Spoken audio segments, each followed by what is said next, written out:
Brent, why didn't you do a countdown? He didn't care. I said that like time ago. He said the sound is the... I counted down time ago. None of us heard it. No, So- I guess not. If you counted that time ago, why didn't you press it then? That's because you started talking about the thing. Fair. All right. Good morning. Happy Friday. It is, what day is it today? 27th? It's the 27th of September. Welcome to TDA, the day after, your favourite news platform and the home of popular culture as defined by the culture. I am one of your hosts for today, my own royalty. It's your girl, Just Dream, representing the black queens in the fitness scene. How you mean? That is right. And they call me E-Man, the pro-black activist, TDA producer and news analyst, melanin jam-packed. That's right. And we've got a special, lovely guest host today. Love a guest host. Hey, girl, introduce yourself, please. Hey. I'm Jackie. I don't have a strap line. I didn't come prepared. Damn. I feel like Ramsey now. Okay. Ramsey. Well, yes, Jackie. Hey. How are Stacey's you, fave. Melanie? Good, thank you. Why are you Stacey's fave? No, Yeah, do you know what? Sorry. I actually like the discourse with Stacey. Yeah, I don't understand how people Wake up, blatantly misunderstood Stacey yesterday. Yeah. Big up Stacey. Oh, I didn't understand. And I just thought, but to be fair, I've always known that people are very committed to misunderstanding people. It's so crazy to me because I could be like, oh my gosh, I love A and B. The A and B, my favorite letters. But you don't like C and D. People are like, you don't like C and D. You're always talking bad about C and D. And it's just like, so you're They're stuck on their point. That's what it just is. silly. That's the nicest word I can think about at the moment. But yeah, so I didn't understand how she was just so clearly misunderstood. She wasn't saying we should never speak about American stuff. She was just saying that we are disconnected from the realities of that Americans live. Yeah. And so it will be good when we have certain conversations to actually do the quick. research beyond the clickbait stuff that you see online and whatever else that you see online and actually do deeper research. And if we can get someone who has that experience to talk about it. Yeah. People talking about, she's trying to be silenced. Okay, then, so when we talk about UK, you can't talk. Stacey, I want to hear you talk. Talk. For all the nonsense they've talked about America, girl, be louder than me. Couldn't believe it. Crazy scenes. But anyway, ain't nothing new in the TDA streets. How's everyone doing? All right, man. Yeah. The weather's diabolical, though, man. Do you know what? I'm trying not to complain about the weather anymore. I'm not going to lie. Should be used to it. Perfect for me.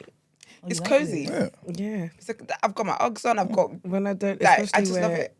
it's even we leave it.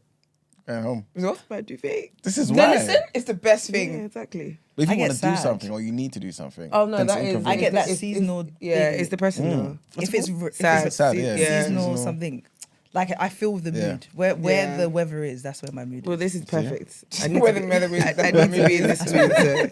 Imagine being in this mood normally and then the weather adds on top. It's like seasoning. That's why I'm happy. Yeah, people that's bad. That's crazy. That's a lot to deal with, actually. But I am happier when the sun is out there. I just love the sun. 100%. But then winter's my hibernation months. I don't go out in once it's this period of time, don't invite me out.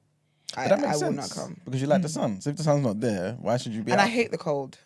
I wholeheartedly hate the cold. Same. Even when I'm in hot places. Like when I was in Lagos, if you know what temperature my AC was on? Not 16. Do you know what Ghana went to 30. Ghana? 30. 16. I like to be the perfect. I like to be just warm. 30. Yeah, you go. You know Hot what I mean? It's side, the hot heating. workout. 30 is a heater. Because basically, I would put the AC on and it gets too cold. So now I'll put the heating on. So I liked it. So then I feel like I would end up setting sometimes at 25. So why don't you just not have it on? No, because then I feel like it's just Sticky. So I need the air ventilation. to be the heat. But I don't like that. I'm the person who, so I would have an electric blanket on, but I would have shorts and a crop top on. Okay. But then I would also have my duvet, but I have my fan on. I like a good, I can't be too hot and I can't be too cold. I would fully have my electric blanket on and my windows open. That's what I do, yeah. Heater on. Or heater on and my windows open. I just like... ventilation. Yes, but I don't like being too crazy hot and I don't like being too cold. But I'd rather be hot than cold though. I think being cold puts me in a bad mood. I'd rather be cold than hot. 100%. Really? I'd rather Serious? be cold and heat up. When I'm hot, it's like I don't have energy. I want to sleep. I'm very Okay, sluggish. When I'm sluggish, cold, yeah. it's the complete opposite. I'm awake. Like, when I'm cold, do I'm you get what I angry. mean? Yeah, I'm not happy, but I can still be productive and move in the coldness. When it's hot, I can't. So I'd rather be cold. I'm definitely the opposite. Yeah, when I'm cold, everything like because I get the heat thing. I would do stuff to move to keep myself warm. I get you. My hands I get don't. stiff I in the can't take cold. humidity. Yeah, I So hate like in humidity. Ghana, it's humid. Yeah, that's Nigeria as well. And Nigeria's got dust. Humid. Oh, Yeah. so I'm hot, I'm fine with lethargic asthma. most of the time. It's the whole thing. It's the whole thing. Anyway, Brent, have you got good morning to say to anyone today? Good morning, everybody. Looking forward to seeing you this evening. That is it. That's nice and brief. Thank you very much. All right, we've got 2 comments I need to read. Mark says, we drink 1% milk. Is it genotypical? Genotypical H2O, phenotypical milk. What? All right, that's great. Deanna KG says, people are never honest about this subject and it's so annoying. My husband is literally the only black man in his circle married to a black woman. Walk around any major city in the UK and you see black men predominantly in interracial couples. Pair that with the negative stereotypes black men hold about black women whilst comparing us to other races of women. There's racial biases across the black diaspora, especially amongst millennial and Gen X men. Well, that'll do it. What is it? Does that say something about obviously this gentleman and the friendship group he has? Because me personally, none of my friends have done this. I find it interesting how you've managed to make him the person that's the problem here. There's no problem. He's the only one with a black wife. Yeah, but that's what basic. What could you possibly say about him? Because that's his friendship group is people that are that way. You know what I mean? Disposed. That's what they want. You know what I'm saying? So why are you talking about the friendship group? Like, I don't understand. That's what I'm talking about. The friendship group. So why is he in that friendship group in the first place?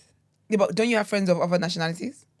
He doesn't. He doesn't. You don't have friends of other races? Yeah, of course. I'm lying. everybody. You know. No, I mean honestly though. I mean, to be fair, all my friends are black, innit? Okay. That's loads of people, Ramsey. though. Big up, Ramsey.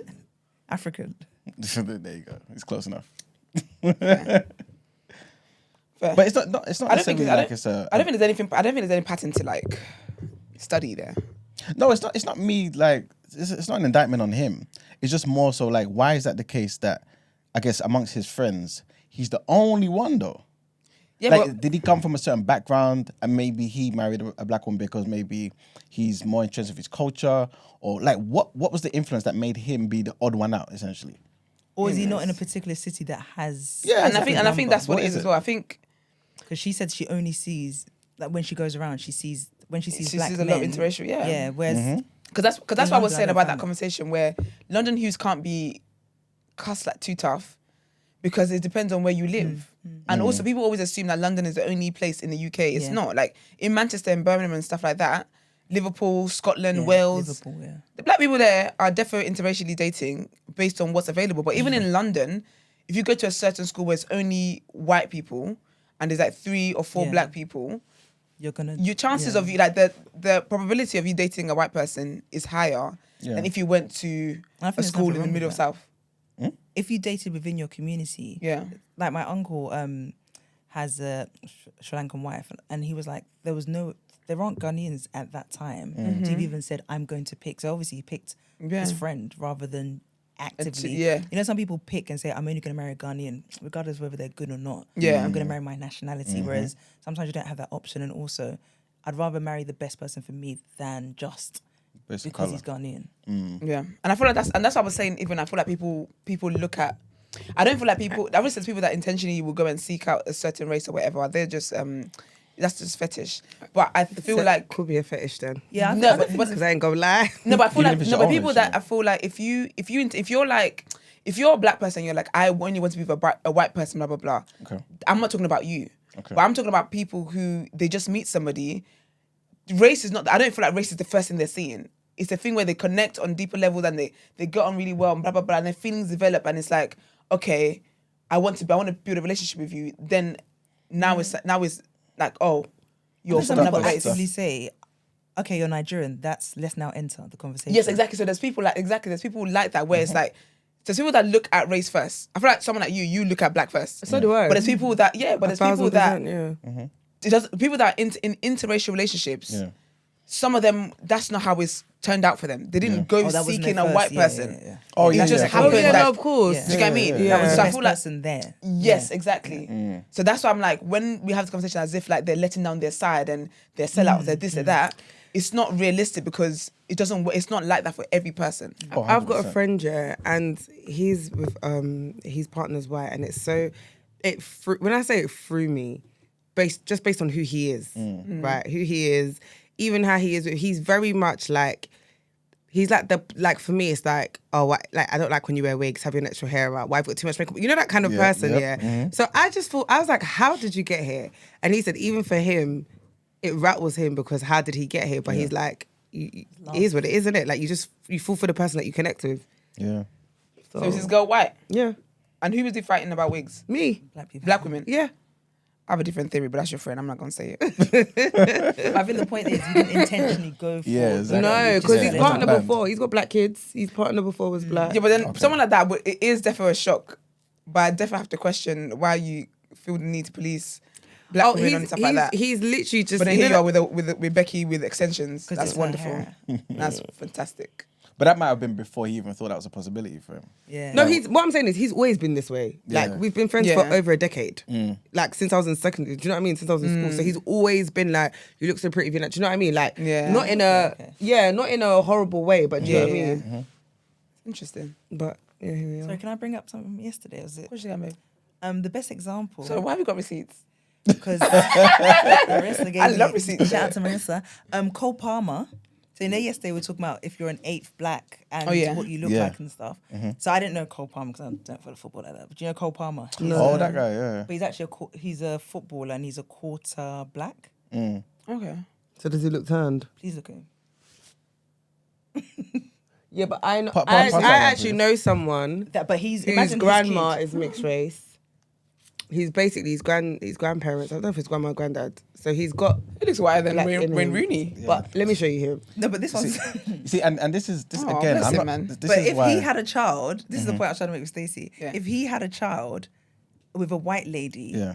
first of all, he looks white as it is, and then he has a child with a white lady. You can't come and be, oh, he looks cute. He's tanned. This Yeah. one's. But then that's like You can't then come and say even him. You can't Yeah. come and say I'm gonna connect with my black side. But this is what I was trying to say, and this is why I was saying it. I understand it within a particular paradigm.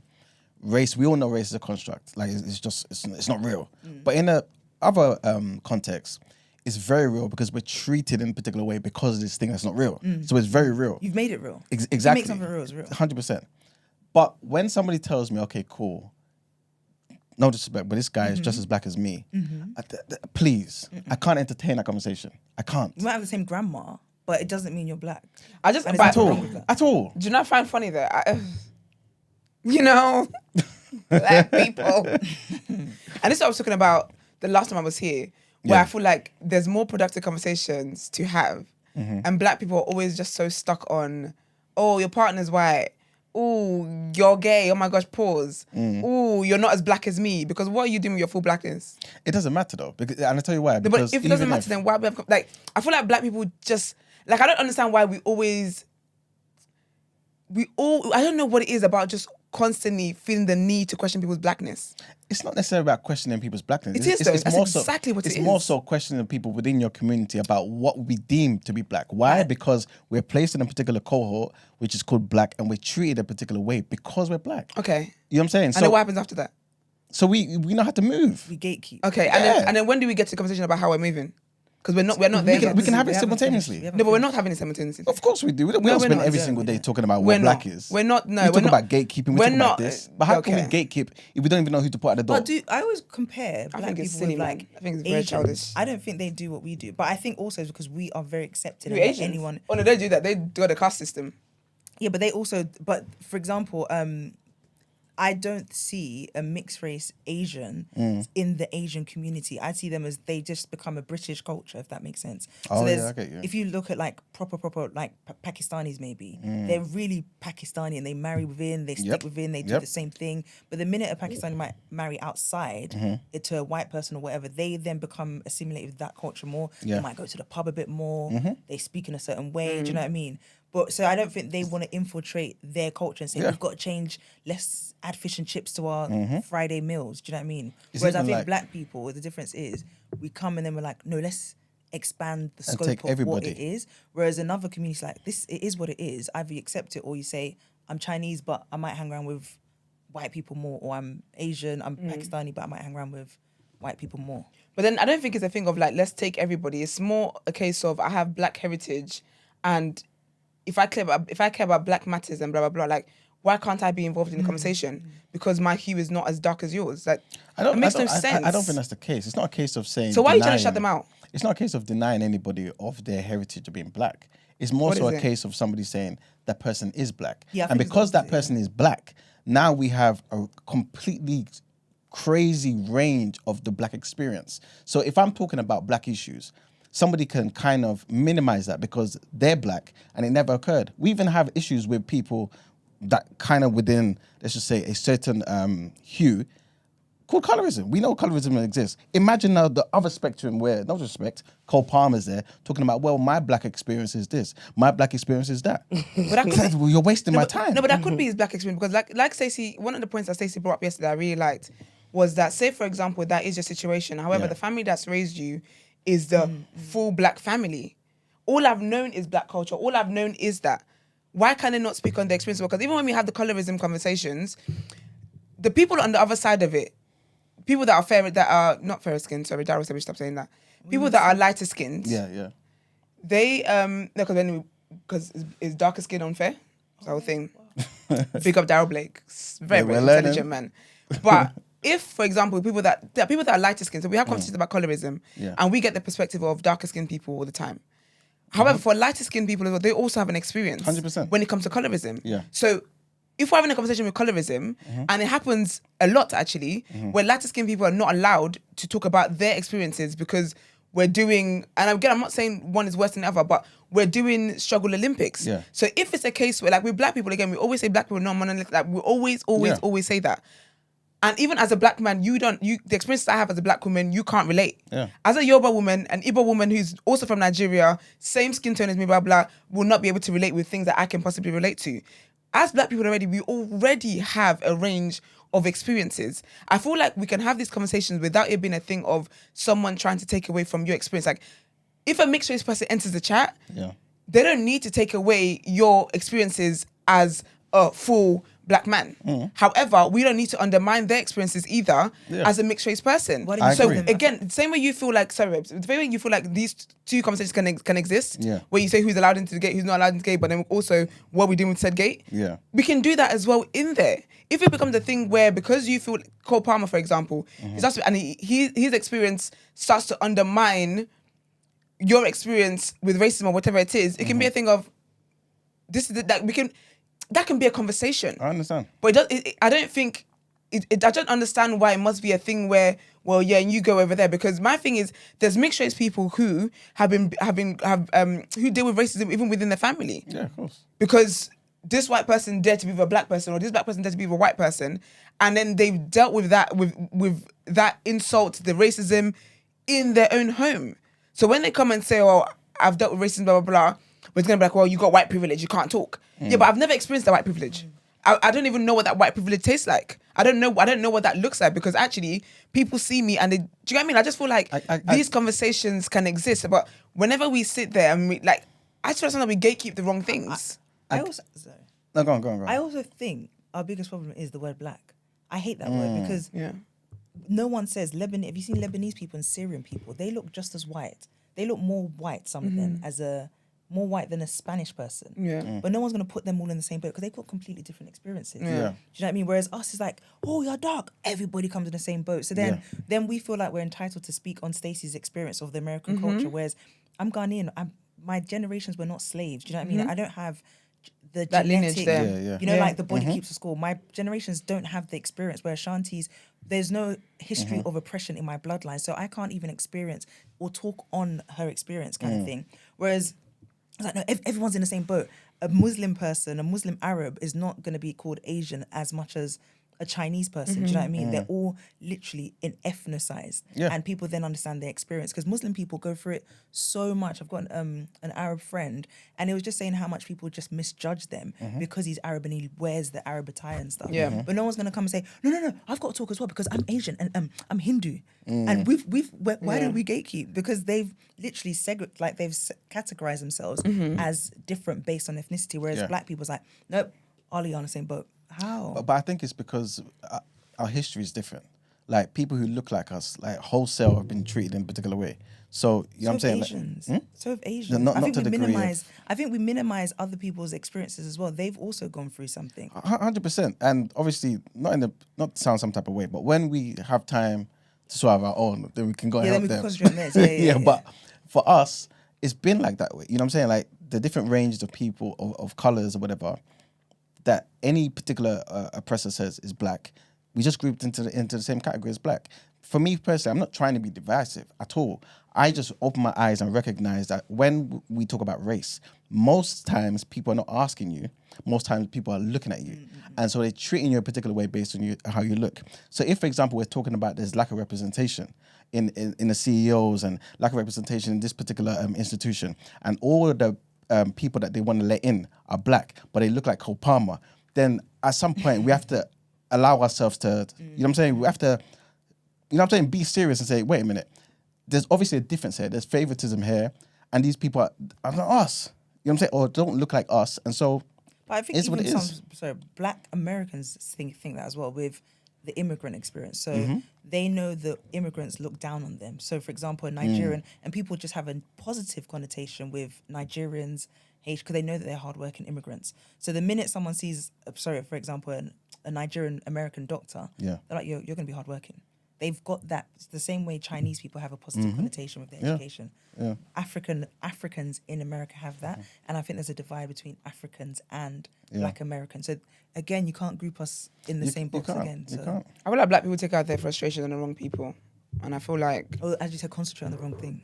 I feel like we take our frustration on the wrong people. Like if there's a company that only hires people of a certain complexion that have black in them, our fight is not with the people that have been hired. Our fight is with the people that are doing the hiring. But I feel like these conversations make it seem as though the fight is with the people that are hired. And I just think I find it's draining and it's boring and it's just silly. At some point again, we just have to have productive conversations. Like as much as you might not intend to sound divisive or sound like you're trying to create division, that's actually what these conversations do. But again, we have so many conversations within our community that does that. We have conversations where it's everything always versus black women versus black men, Caribbeans versus Africans, Africans back home versus Africans abroad. Like there's just so much conflict consistently that we're never going to get ahead into doing any productive work because we're worried about foolishness. Is this okay? You're a mixed race person. Okay, you look like your skin is a lot fairer. Are you for the black cause? Or not, yeah. Are you for or you're not? I'm for. Okay then, let's get on job then. But we're sitting there saying, but okay, you're for it. But then can you go to the other group actually because they're for it? But then the person gets there like, actually, but then I'm closer to caramel than you are to like what are we doing here? No, don't get me wrong. pathetic. Again, I understand what you're saying because I understand that is the problem. But then to me, a bigger problem is when you have a Rachel Dolezal. If Rachel Dolezal said, wait a minute, guys, I'm not white. There is actually a 16th of me that's black. We would all have to keep our mouths closed. To me, that's foolishness. But what is Rachel Dolezal standing for? Because when Rachel I understand. Dolezal was a white woman wearing Afro wigs, Yeah. what was she standing for? Was she not standing for black people? I'm Yes. not what's the word? I'm not minimizing her foolishness in appropriating a race. Absolutely not. But again, it goes back to this is what we need. This is what the job we have. This is the task we're trying to achieve. Whoever Are helps you is pro helping, the task? yeah. Do you have the skills? Are you able to do this damn task or not? I can. Okay then. I mean, at some point, 100% that's the case. But I would like to believe that black people can do everything that we need to be done. But we're not doing it. I understand. And that's what We're I not guess doing it. we need to be talking And about. that's what I'm saying. doing. Though. We're not doing But- it, but we're spending time having stupid conversations, so we're just in the same place. Because we don't know who we are. That's the reason why. That's not the reason why. Because I feel like the reason why the conversations keep happening, people feel like it raises their whatever black power they think they have, and it raises their black consciousness having these dumb conversations. Because practically you're not doing anything. People that are actually doing things, that are actually spending time boots on ground actually doing things, they're not having conversations of African versus Caribbeans. They're not having conversations of, yeah, you're a bit lighter skinned than me, and They're not having these unproductive conversations. It's unproductive conversations. People that are having these conversations, I would like to know what you are actually doing to further black agendas outside of just sitting on podcasts or going online and tweeting these things. What are you actually actively doing? What foundations have you set? What young black boys are you mentoring? What young black women are you talking to? What charities are you donating to? What are you doing back home? I would like to know what you're actively doing outside of having conversations that's just policing who can be black and who can't be black. That's what I would like to know. I definitely hear what you're saying, but I would like to think that anybody who is trying to police or at least trying to understand and protect what it means to be black isn't just somebody who's just actively just talking. A lot of these people. Sir, no. Sir. What are we talking about? The majority of people are just talking. Say Majority of people their are just job. talking, waiting for the next Black Lives Matter march and protest to happen, so they can go there, carry a megaphone, and be like, "Oh my gosh, I'm so for black people." But the reality is sometimes like people have to iron out certain things. Yeah, and it's taken us centuries to do you that. may find it divisive, right? But that's because the oppression is that entrenched. We have to dig and get to certain places where it's uncomfortable and have these real conversations. If we all as a group decide this is what it means to be black, then we've decided. But to me, it seems as though we don't know what it is because we go to different parts of the world and we are treated in a particular way in different ways, and it's just fluid. But no one says, "Oh, I'm not too sure if that person's white." You just know. No, because no one says white. There No you one go. says white. But They then say we're French. They don't even say European. They say British. They categorize them based on where they're from. Nobody go. says. They say Greek. Do you think a Greek person and a British person want to be categorized the same? They don't. This is what I'm saying, and this is the part, and this is why you've got But that's as where much the as I distraction's coming from. yeah, exactly. But it's still a conversation that needs to be had, and this is why you've got those people in America, the foundational Black Americans, who are like, wait a minute, we want to make a differentiation between us and the Africans who come here because our experience is different. So you understand it, but in a particular context, both people can stand side by side and be treated the same way by Trump or by Biden. You see what I'm saying? So politically, there still has to be something where you kind of move under the same banner. No, There has to be. Otherwise, what's the point? What's the point of Pan-Africanism? What's the point of any of these things? I mean, like what Stace was saying yesterday. When other cultures go into America, they're categorized differently. No one says, "Oh, white Americans or European." Have you ever heard the term European American? You don't. They'll say Italian American, Greek American, 100%. Jewish. Like they literally categorize them. Yeah. And those communities help do for self, Yeah. rather than, "Oh, you're black. What is that?" I think that's the most disruptive conversation ever, because if you categorize yourself as Greek, for example, no one's coming to say, "Oh my gosh, how comes British people are not helping the Greek economy? Why are you guys not reposting about what's going on in Greece?" No one does that because it's not their people. They don't feel that affiliation. 100%. It's still the same land. It's still the same landlocked geographical Europe, but it's only Africa that is like, we all have to stick together. But Why don't you just appreciate each other's cultures and help? But I think it's because we have a different history. We No, we can't. don't. No, we Our 100% do. Your history is your Tell- history. My tell history me is one my group, history. one group that came and took the Greeks, took the Italians, took the Bolivians. What, the Ottoman Empire? You don't think there was a big impact there? Took them all. The Ottoman elsewhere. Empire. No. And killed them. Took them all. And killed them. No. At least you were taken and reproduced. Some people, some nations were killed. No, but it didn't happen in the same way it happened for us. There was no wholesale take them all and become one, take away their culture, take away their God, take away their language, take away everything and make them one. It never happened. You can't. And I agree, but also I think the other is true as well, where the Ottoman Empire and how even some religions came into other parts of the world. But that happens every day. Is that so? But that's not what I'm talking about. And this is what I'm trying to say, that black experience is unique. This is why we have the issues we have today. Otherwise, we would be like everybody else. You see what I'm saying? Anyway, exactly. We spent too much time on this. Case in point. Let's get into our headlines, please. Asking for a friend, please. Oh, yes, sorry.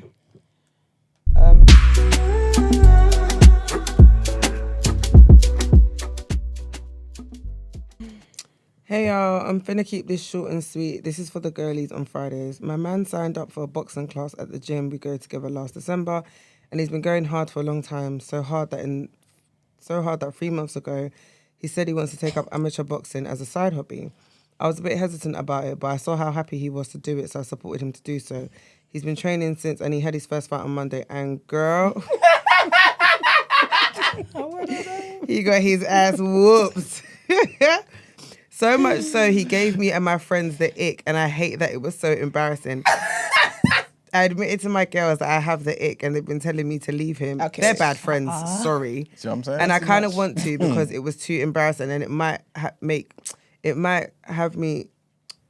Why'd you look?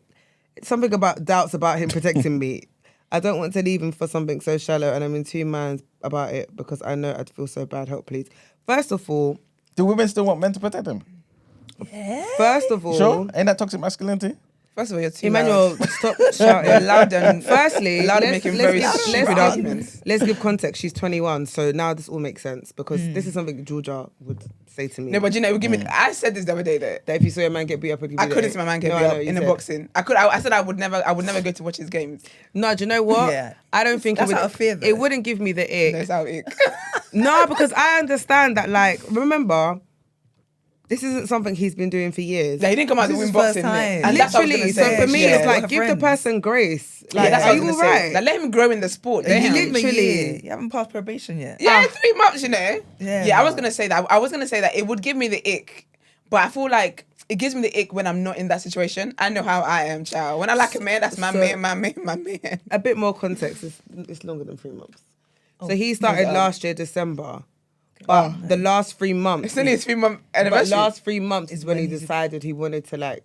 Okay, so that's So he was just different going to classes last December. Yeah, that's different. That's No, different. but it's still And- my first time in the ring. No, but That's what I was saying. I'm giving grace. Yeah, I'm giving grace as well. I don't want Yeah. her to come back and be like, no, December. Because definitely, definitely, months, because okay. they've been training to I'm- fight since December. Yeah, that was no. only like the other month. So that's fair. I'm just giving a bit more grace. What I would think it- you should get rid of your friends though. Or Yeah. obviously you're not going Okay, to. don't get but- rid of their friends. That's no, too much. but no, of course. They But I'm watch just their saying. friends, man, get whooped.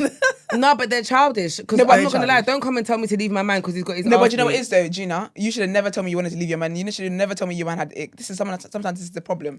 Don't 'Cause tell I'm me agreeing things with about you. your man if you don't want me to push you to the edge. Yeah, You fair should have enough. never told them that Because you had the I ick. wasn't going to say until you said it. You should have never told your friends your man is giving you the ick. Watch one of them end up with your man. Yeah, if yeah. you leave, don't leave, Because girl. he's trained to be a good fighter. Okay. What would give me the ick is if he made that his full-time job. Yeah, Like, man. don't quit your day job. Let this be a side hustle. You until can't be it losing grows. Mickey your J job. If you're gonna be Yeah. the next Anthony Joshua and you're gonna bring money to the household, fair enough. Then that's different, yeah. But if you're gonna be out here, I don't know who's a loser, who loses in boxing. Maybe Child, I'm don't do coming to that. soothe you and put hot Sir, flannel on please. you. Oh, No. it's like I keep thinking of Monica from Friends when that guy wanted to take up the fighting and he lost so bad. It's embarrassing. But now I would say I feel like it would give me. I say it gives me the ick outside of being in that situation. But I'm a very supportive partner. So if my partner was there, it wouldn't give me the ick. It would just be like, okay, next time we go harder. Who's your coach? Blah blah blah. So give him time, man. Don't let that. Don't let. Don't leave the man. It's not great. All right then, next one. I'm scared of rejection or being embarrassed. Sadly, I've broken up with my girlfriend that I've had since year 8, 2 months ago. He's 25 now, so do the math. Year 8 is what, 12? 13? Yeah, 8, yeah. Yeah. Yeah. No, 12. I feel like you're 12, isn't it? Like 12, Yeah, 13. 12, yeah. It was her fault. She cheated on me Oh. with my uncle. Oh. Anyway, I'm ready to get back Sorry, in. no, I'm so sorry. You don't want to get past it. How old is she? They're 25 now. And then The uncle could be 25 or The uncle could be 27. in their 20s. Yeah. I have come if your on. uncle is Yeah. not in your 20s, I don't know. Zaddy? You need to Google. No, you need to look into that situation. Don't just be saying she cheated on you with your uncle. Your uncle might be a Oh, but 25 Weirdo. is very legal though. no. But if she's 25 and the uncle's 40 and the uncle's 45, that's still a predator. People, no. No, none of my books. And that's his nephew's girlfriend. That's your problem. Like, that's the nephew's No, problem. You're the no, one that it's found not. her. Not if it's a thing where he actually was inappropriate with her, and coerced her into doing stuff with him. How do you know he coerced her and she didn't? I'm not saying he did as a matter of fact. I'm saying that what he needs to do, Is find if his out. uncle is older like that, he needs to have a proper conversation and find out if that's what happened. Do you think there's a big age gap was a problem? Like, I believe in I'm not for age I'm gaps ageist. when certain age. oh. From a certain age, it's not fine. good for me, but if I wouldn't see why you'd fancy someone that young. I think it's manipulative. But on the other end, why do you want a daddy? No, but that's what I'm saying though. Like there are women who would want that, who intentionally want that. But there are also women that found themselves in situations where they've been Oh, okay, manipulated To- and the person's taking advantage. So I'm saying if he hasn't investigated and he's just assuming it's a cheating, have a proper conversation, because it might not just be a cheating. It might have been some manipulation has happened. But age gaps, I feel like the older you get, it can start getting wider. But at 25, you have no business being with somebody that's 15 years older than you. Come and tell the Ghana girls. I think that's crazy. Oh, welcome to the current world of... Honestly. I think it's very crazy. But that's just me. Nah, and you know me anyway. Age gaps makes me sick. What's the age gap that makes you sick? Anything, even 10 years, are you all right? A whole decade, you better sit down somewhere. Really? A decade is a lot. For me, anyway. Say for example, your age, and you met someone that's 10 years older than you. I'm not dating a 45-year-old. Oh. Sorry. Yeah. I would date an older guy. Because You're not 45, so face your frown. It's so annoying. I would date an older. I think the older I get, I would date an older guy. Yeah, I think the older, but it depends on the person though. But when I'm 20, I just feel like when you're 25 and younger, let's be guided. You're in very different places in life, and I need to know what is in that person's brain cells that's making them look at a child and want to be with them. Why do you like me? But I think also as well, this one is so sickening because that's his nephew's girlfriend. That's so ill. Ugh. Anyway, sorry. Anyway, I'm ready to get back in the game. However, over the years, I've been out with the lads. I've seen them move to girls and be embarrassed and drawn out and downright mocked. Oh. I've never taken part because I've been in a relationship for 13 years and I'm loyal, but I always thought I'm glad I'm not single, so I don't have to get that treatment. But now I'm single, I'm so anxious of approaching women just because I don't want to be laughed in my face or get told I look like one of God's rough sketches. Those are some of the things that I've seen my guys face, and I've seen it bruise their ego and downright make them feel some type of way. I'm so shook of that happening, and it's mad to think that people even think that way of how others look and even vocalize it. I've told my boys about this and they've just told me to man up, but I'm looking for other alternative advice. How would you suggest I get over this fear and being honest? Have any of you been told or told someone else this to reject them? And is this just going to have to be an unfortunate brunt I have to bear because I'm taking the risk of pursuit? Peace. I'm not going to lie, you got to charge it to the game, babes. Like, I don't think I can tell you anything else. There's no advice. You got to roll the dice, and Yeah. if it lands, it lands. If it doesn't, it doesn't. Yeah. Otherwise, Rejection isn't nice. However, people get rejected every day. Yeah, and it does give you tough skin. Like after a while, it's like, because for me, let me be honest, yeah. My thing is, if you were going to apply for a job, right, are you not going to apply for the job out of fear of being rejected? But this is his first job in how many years since he's been with her? But you would still apply for the job because you need the job. And you wouldn't not apply for the job. You're using go the back same to the old analogy I was job going to then. use. That's No, what but she's you done. don't have a job. But didn't he break up with her? Yeah, but you She's cheated learned on you. forgiveness. It's not an option. She learned forgiveness. No, I'm just. But I feel like sometimes you got to challenge yourself outside of your comfort zone. Yeah, Because that's for the me, analogy I was like- going to go with about the job thing. 'Cause I feel Yeah. like there's no advice. I feel like the best advice I can give you Why do you keep looking is at that me? you can. Why are you looking at me? The best advice I can give you is that you can strategically move to people. Because some people just be moving to anybody and everybody, and then you're acting sure the person doesn't want you. I've never seen you in my life, and If no, you cast your net wide, it's like like it will land bro, somewhere. like no. And I've just seen you move to 5 other girls. No, move. So I can understand that. However, so I feel like he can be strategic in that you can see a girl, smile at her. If she gives you the same kind of energy back, she feels a bit friendly. Like have a friendly chat. And some of you as well, just meet somebody, just move to them. Yeah, I like Where's the hello? Yeah. Like, do you mean where's the hello? Where's the like how's your night going? Like, did you come with your friends? Like, where's the light small chat? And that's how you peep whether I may or may not be interested. So I feel like he can be strategic in how he does. I feel like that would get you less rejection. What's it called? Rejection results. But that would get you less rejection. Rejection is a result, to be fair. It get you less rejection, but it's just I feel like it's just part of life. Because you can even meet somebody that you're dating them or whatever, and then after a few months they're like, actually, no, I don't want it anymore. That's a rejection. Look at the rejection of the uncle. There you So are after that's 13 enough. years. Yeah. So I don't feel like rejection can be avoided. Like Gina said, you just got to see where the dice. Roads. There we go. There's only so much a person can do, child. Do you want to read next one, Gina? No, I don't mind. Basically, I've realised that throughout my life, I've mainly been around guys, pause, and I like 90%, and like 95% of my... You see this pause stuff, yeah? Honestly, you guys need to grow up, sorry. Because Is that a guy writing Because you're or a girl? 28. Is that a girl? It's a guy. Okay. Anyway, I went to a boys' secondary school and sixth form, and I work on a building site. I've barely had interactions with girls on a platonic level. My girlfriend observed that I haven't really got many women around my life except her, my sisters, and my mum, another family, and it got me thinking that maybe I should start making a conscious effort to make female friends. How do I go about doing this in a natural, organic way? I don't want girls to think it's something it's not, like I'm moving to them, but I also don't want to force it where it seems weird. A bit of a strange ask, I know. However, I do think it can help me.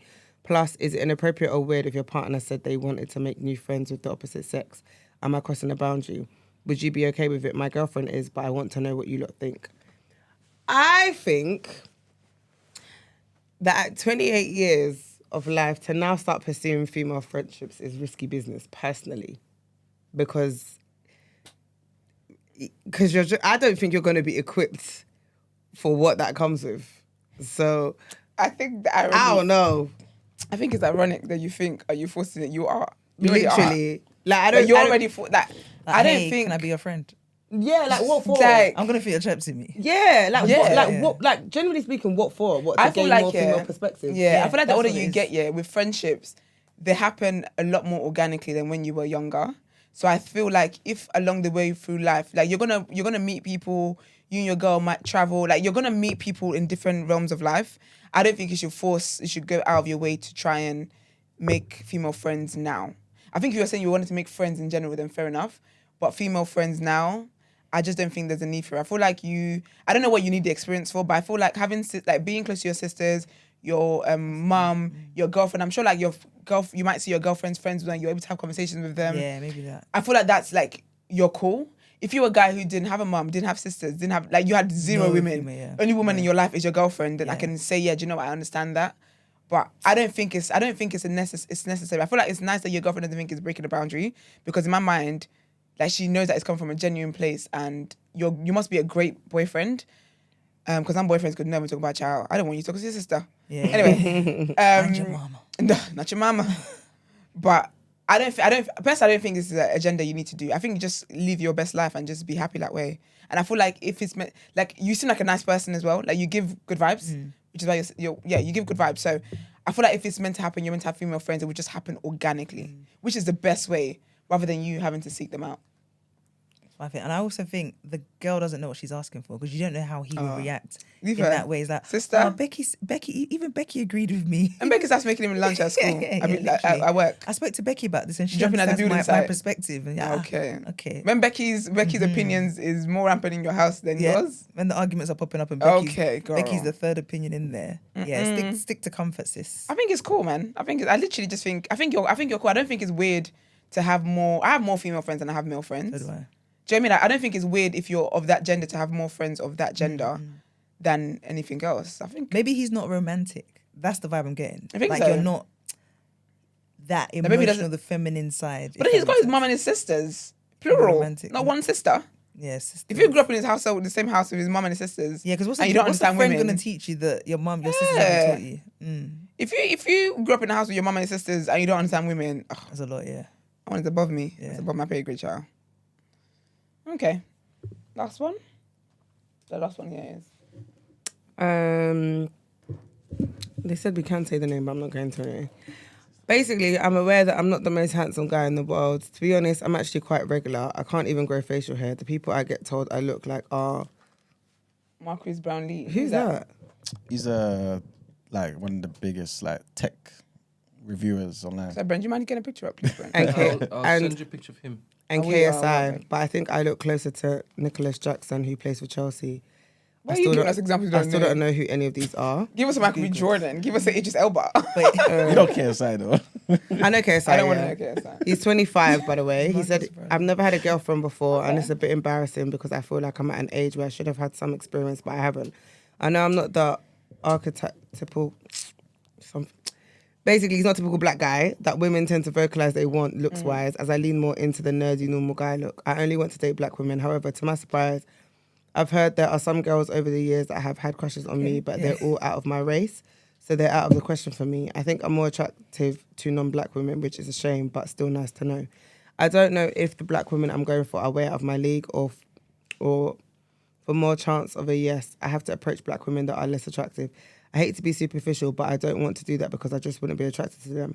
It's even more embarrassing that my little brother, who's 23, just says hi to girls and he manages to get their attention, but it's probably because he looks just like Anthony Joshua.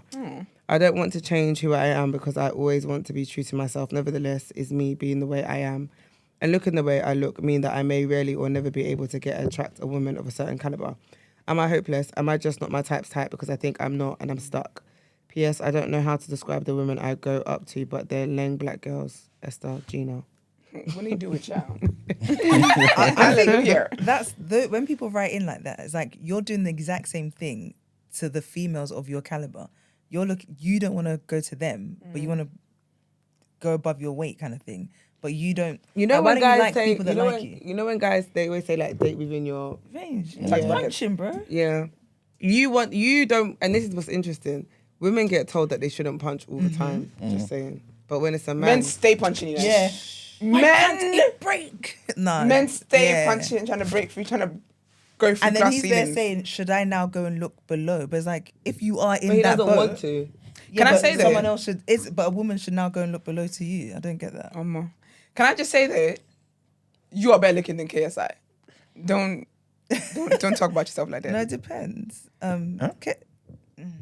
Hold on. No. No, I he ain't looks never like seen KSI. He doesn't. No, no disrespect. No, he looks like KSI. No disrespect, but Esther's right. He's better looking than KSI. Yeah. KSI's just KSI. is his character. Let I like KSI KSI. add some. Big up No, KSI. KSI could put on a suit with a bow on his head. You'd Child. be surprised. I Look will be at- Look shocked, at people that Jackie. you thought were ugly and now are good looking. I didn't say KSI was ugly. First No, of all, no, for no his one said height. that. Sorry. Hey, I didn't say he KSI 's was not- ugly. No, but I'm saying like for I'm example, just saying this young man no, he can is glow up.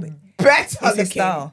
than 'Cause KSI. Let me even Google. Jay-Z back in the days was not what I thought Jay-Z was, but now because Jay-Z today is doing Oh, it. so you think JC now is more handsome than he was back then? 100%. Oh. With the dreads and everything. Jay-Z. As a 55-year-old okay, man. take away the dreads. Sean But- Carter. Yeah, no, we can work with the Think dreads. so? But yeah, 100%. Yeah, I sorry, didn't think he this was man is attractive barely at all. looking KSI. No, Okay. it's his swag. Sometimes you just got to change your. As a guy, I think women don't necessarily go for 100% looks. Yeah. They can take a rugged man, like a rugged, hard-faced Rugged. man, if he dresses well, smells well, has swag. Do you know what I mean? Yeah, confident. Yeah, the confidence sells. You Women do will know- go for confidence over anything. She's not lying though. Like I do feel like aura is a big thing.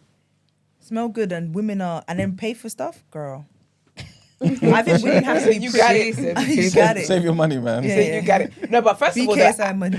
I don't like how you people keep writing talking about you think you're ugly, you think you're like it's actually very sad. And I feel like people manifest how they feel about themselves. So stop looking at yourself in that low way, because I feel like when you go and approach women, you will approach them from that shy place or that low confidence place where, and I'll be honest, there's guys that move to me and they're not very sure of themselves. And I'm just like, yeah, you look like a project and I don't take those on. Like, I'm not going to be the one to be here building your self-esteem. Sorry, respectfully, I'm not that girl. That was... I always get shocked. Not when me. guys meet him, was like, wow, you in TK? One guy moved, he's like, I was on the phone, he was like, is your call important? I was like, I'm on a call. Like, Yes, how are it you is. telling me to get off the phone? But it's the confidence that It's he the has. confidence, Exactly. yeah. I That's was the thing. flabbergasted. I was like, There you go. you go. Yeah, but I feel like you can't talk down to yourself. Like, you can't you look have at to yourself in trust the your mirror source. and be like, well, I'm not all that. I'll just take whatever I can get. What? Yeah. Don't do that to yourself. First of all, as I told you, you're bare looking at KSI. I tell you that for Fendi KSI is facts. getting girls. Yeah, but he's got money. Yeah. And I mean- swag that he's got is the confidence. You say It's the confidence, I confidence. got arrogance. Yeah, so you're bare looking at KSI. So I feel maybe I don't know if you're what's it called? If you are rejected by women, maybe that makes you feel like it's personal. Even that, you know how vast the world is for you to ever Are think. you your type's You think a type? guy not liking me will ever make me think I'm not that girl? Lysander says, thanks for the compliment, Esther. Oh, is it you, babes? Yeah, same Yeah, here. it is. Oh, hey, babes. Yeah, just trust me. You're bare looking at KSI. I'll tell you for a Fendi fact. But I feel like don't speak down on yourself the way you do. Be more confident. Fake it till you make it. Even if you're not the most confident person, move with that same confidence. I actually feel like when you speak to women and when you approach women, I feel like you're like the self-esteem you don't have in yourself. I feel like it comes through 100%. like subconsciously. You don't have to say, oh, I think I'm ugly. I feel like in the way that maybe you carry yourself or whatever, you're a bit shy. Even like it's telling people's body posture. Some people like kind of like dim and like minimize themselves. Stand up straight, be confident. You're a black Ghanaian man. You're good and you're not ugly. I tell you, as a matter of fact, you're not ugly. How can he build his confidence though? Emulating. You can people speak it that life look into himself. confidence as well. So, for Yeah. example, you think so and so's got swag and they get girls. Yeah. See how they act. See their body posture, as you said, and then Yeah. just fake it till you make it and Yeah. copy others as well. I feel like you got fake it till you make it. But I think also as well though, it's about what you tell yourself. The loudest voices are ourselves. Like I did this thing when I was younger, where every single day, whenever I would say something negative about myself, I would say 2 positive things. I did this for months How and old were years, you? consistent. I was like you need time. You need time. Was when I was very intentional about doing that. That's where the whole my own royalty comes from. If I'm gonna wait for someone to call me a queen, hell no. I know what I am, but I feel like the loudest voices is our voices in our heads. So you got to speak light to yourself. When you're talking to a girl, sorry, but she's a mere human being like you. The same God that created you, is the same God that have created two her. heads. Like, it doesn't matter how better looking you think someone is, how richer you think someone is, how more talented someone is. They're just a human being. But sometimes Like it's not tied to their value. Aren't you punching above your weight? Wouldn't you say go where your type is liked? Because you know what? Sometimes I don't think. But a lot of the time, you might not like. Sorry, you might Go not on. like your type though. Why don't you learn to like your type? Because that's not what I don't like it.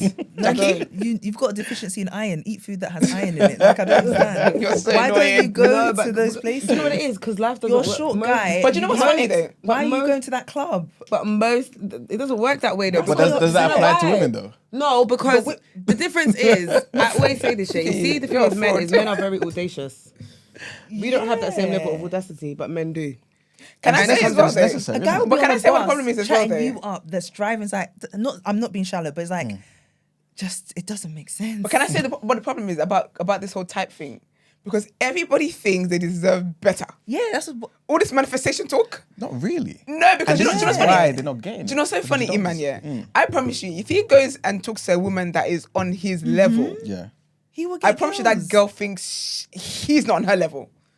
Oh, There's a conflict. Okay. Nobody thinks the other person's on their level. so you have to go sub then. No, one below. because even that sub will have N1, audacity. N-1. No. Oh, I met some audacious men. If somebody Oh. if somebody always gets above their level, does that mean That's that their above level. their level is It's their their level. Yeah. That's what I'm Basically. saying. So Yeah. that's why I don't think that it can be a thing. I don't think it's as easy as like for like, because there's many different factors. Like someone like him, yeah, if he approached me, I wouldn't, if he was a nice person, very respectful of me as a woman, blah, blah, blah, I would not par him. Yeah, But would you give him a chance? Exactly. I would. That's the difference. I would. Oh, because to date you and yes, Okay, that's cool. what I'm saying. So because for me, the kind of things that I would look, because there's really, really good looking men Yeah. who are pieces of shit. The And the confidence same way, there's is really, really good looking women who are just like pieces of shit as well. 100%. So you can have that like for like, but then if you're a really good looking person and you think you're gonna go to your own person that's, I'm just use what's it called, Taiwo and Tony Tone. They're both buff, right? Both buff, same level we could say, right? If, for example, Taiwo went to Tony Tone, think, okay, Tony looks, she's my level of beauty. He talks to her and she's just a horrible person. She's mean. She's da-da-da-da-da-da. But then another woman comes along who is not on his level, but she's absolutely wonderful, blah, blah. You don't think he's going to go for the wonderful woman? For sure. Do you get me? So that's why I say that it's not as easy as just go for like, because there's other factors that play a part there. So it's someone like me, for example, if there was a guy, not this guy we're talking about, but say there was someone who was like not the best looking at all, like in the world, just not good looking at all. But that guy is nice and da-da-da. My man, I'ma stick He's a good beside man, him. Savannah. Because when there's other factors that play there. So I feel like, but that's why I also think as well, like sometimes, even though it's hard getting rejection and stuff like that, personally, I see rejection as a blessing in the skies. Do you get what I mean? Because I just feel like, I said on purpose, hold on to your pants, but I just feel like that just shows the person's mindset. If I move to somebody and they're like, oh, but you haven't paid for this, or you haven't done, like, if it's things that I don't think is what necessarily makes a partner, you've just saved me a heartbreak. You've saved me hassle. But isn't that what you said? Therefore, looks are not the only factor. It's a proportion. I think it's a small proportion of it. Because as you said, if a guy that looks like him comes up to you, first of all, he's going to be confident. He's going to have a particular aura about him and energy. And then that will keep him in the room and keep you in your environment kind of thing. So Tony Tone's partner, I forgot his name, Taiwo, he might not even be in spaces where a woman isn't confident. Yeah. It's not now coming to stroke your ego and say, oh, hey, babe, let's do this. Look at the person he's attracted. Yeah. Tony Tone is very attractive, but her confidence level, her Yeah. audacity, so many other things, is probably what has kept him there. Yeah. But obviously she's beautiful. That both of Yeah. them are beautiful. But I don't think it's the beauty that sustains Necessarily, it. But yeah. it's definitely, and I definitely think I think men confidence. don't have I to be agree with good you. looking It's at all. confidence. I feel like the way we speak to, like, do you know what's so mad? So one of the things that helped me, it's being kinder to myself, is that I realized the things that I said to myself, I would never say that to any of my friends, my family, anybody around me. Like, I would never speak to someone and be like, oh, you look fat today, or you look ugly today, or oh, you're not can't you're not do it. talented, or oh my gosh, you're such a failure. I would never ever speak to anybody like that. And then I had to deep that, but I talk to myself like this. That's wild. Like, you should. I feel like if there's anybody in this world, any human you're treating the absolute best, I guess the best of you, it should be yourself. So I feel like that's what's gonna help build your confidence. And I feel like they're emulating people that you feel like they look confident, blah blah blah blah. If you can, obviously, without being a complete copycat, but embody that. Yeah. But I honestly feel like confidence will change the game, because I've seen men and women who are with people that, in a shallow manner, we will say are not on their level. But that is the best love they've ever had. The relationship is the most beautiful thing in the world, because obviously the confidence was there, but also they had the personality and just the heart and everything else that was needed. But then that means they are on their level. It's just even the looks in certain No, but I mean circles. level on the looks level, yeah. 'Cause I think in certain circles, looks, not that looks don't matter, but Looks is not what the level we're talking about. Yeah, I don't because talk, there's girls when I that- talk about level, I'm not talking about, like, for me personally, the way I date, looks is not what not is number one. Yeah, it's not number one for me. yeah. Like, And yeah. there's girls that level up to go to like certain clubs. Your natural hair is not cutting it. No, it's not. So it's the weave, is the this, is Let's the see you that, in the is CCTV outside. Yeah, do you know what I mean? So certain things don't cut it with girls who naturally might not be as attractive, but they've leveled up to where their environment needs them to be. Do you know what I mean? So I think wherever you are and wherever you want to be the type that is the type's height. Yeah. Also, as well, I think tips to build your confidence. I feel like find things that you enjoy doing. If that's going to the gym, like, do things that make you feel better. Like, you've got nice hair anyway, to be fair, so I guess you've already got that covered. I don't know what else you could do. Like, maybe play a sport. Like, do things that. What is that? Do you know what's the hormones that comes out when you do good things? Endorphins. Is it endorphin? Yeah, do stuff that, like, gives you that, and that makes you feel better about yourself. So find new hobbies. I don't know, football. I don't know what men like to do, all that kind of stuff. I feel like stuff like that will make you build your confidence. Yeah. So yeah, good luck, babes. But please stop calling yourself ugly. Yeah, man. Okay, was that it? Yes. it was. We All gotta right. move on. Yes, please.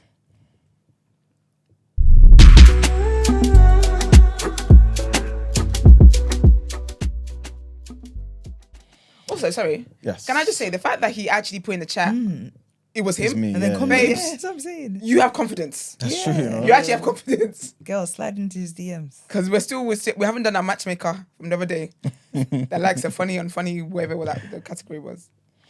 Big up you though. All right, people. So the former Conservative Party chairwoman, Baroness Wolsey, has resigned from the party in the House of Lords, claiming it has moved to the far right. The peer, who was Britain's first Muslim cabinet minister during David Cameron's premiership, accused the party of hypocrisy and double standards in its treatment of different communities. But the Conservatives say that she was about to be investigated for allegedly using divisive language. A party spokesperson said that Baroness Wolsey was informed an investigation was about to begin earlier this week. We have a responsibility to ensure that all complaints are investigated without prejudice. And the BBC has been told that the complaints were in relation to a post about Mariha Hussein. We spoke about her the other day. Ms. Hussein was found not guilty of a racially aggravated public offence order, or order offence, pardon me, after holding a placard at a pro-Palestine protest depicting the Conservative leader Rishi Sunak and the former Home Secretary Suella Braverman as coconuts. Next headline, and it will be the first time that Sir Keir Starmer, our PM, has met the Republican candidate for the US President, Donald Trump. Sir Keir Starmer is in New York for the United Nations General Assembly, but will make time to meet Trump at his New York base, the Trump Tower. The Prime Minister said it was good that he had the opportunity to meet the Republican presidential nominee and that it was really to establish a relationship between the two of us. Speaking ahead of their meeting, Mr. Trump said of the PM, I actually think he's very nice. He ran a great race. He did very well. It's very early. He's very popular. So Keir Starmer will not meet the Democratic presidential candidate Kamala Harris on this trip. They have not met before either. He has said previously that he would like to see both candidates ahead of the US presidential election on the 5th of November. The Prime Minister said that he obviously still wants to speak to the Vice President Kamala Harris, but that there were the usual diary challenges. And our last headline, trigger warning on this one, people. And 7 Met police officers will face a gross misconduct hearing next month over the accessing of files relating to the disappearance and murder of Sarah Everard. Marketing executive Sarah Everard was kidnapped, raped and murdered by the then-serving Met officer Wayne Cousins as she walked home from a friend's home in Clapham, South London. This is back in March 2021. Imagine. That's 2021. Crazy. I feel like it literally was Yeah.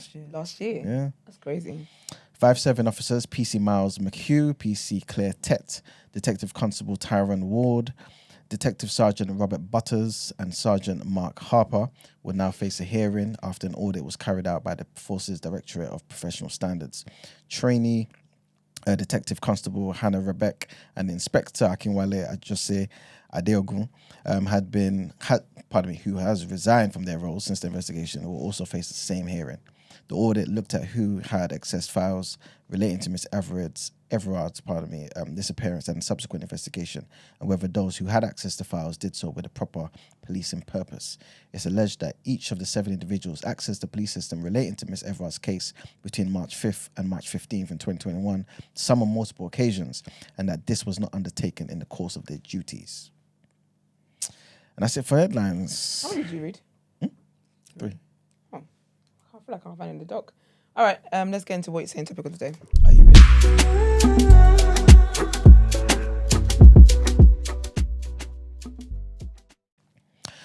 All right, people. Today's topic of the day. So, as you guys know, I said this yesterday. Jackie has given a couple of topic of the days before in the past. Nice. Since she's here in person, she's been tasked with Not giving tasked. us a topic of the day.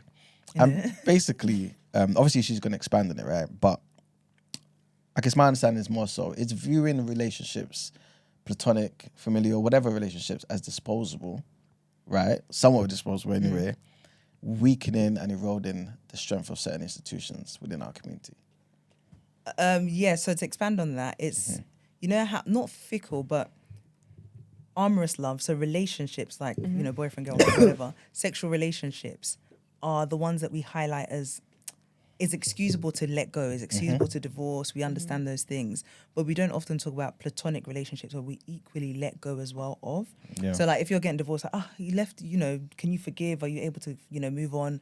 He's not providing, he's not doing X, Y, Z. So people justify you leaving. Whereas maybe back in the days, they'd work it out, they'd reconcile. People would have lower standards, what may be.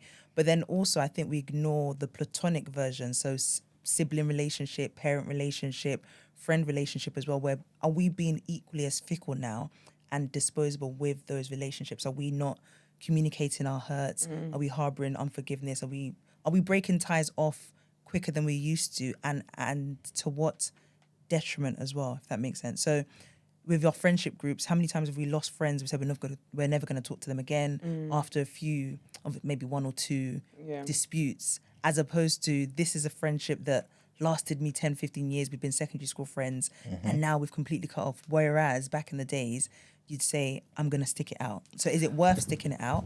Or are we from a previously toxic generation where we stuck around for too long? Like Tia and Tamara, where they're twins, full-blown twins, and it's as though they're not. So I don't know. So Tia's got a reality show out, and then one of the clips, don't know whether obviously she wanted it to trend, but I think it's trended negative to her disfavor.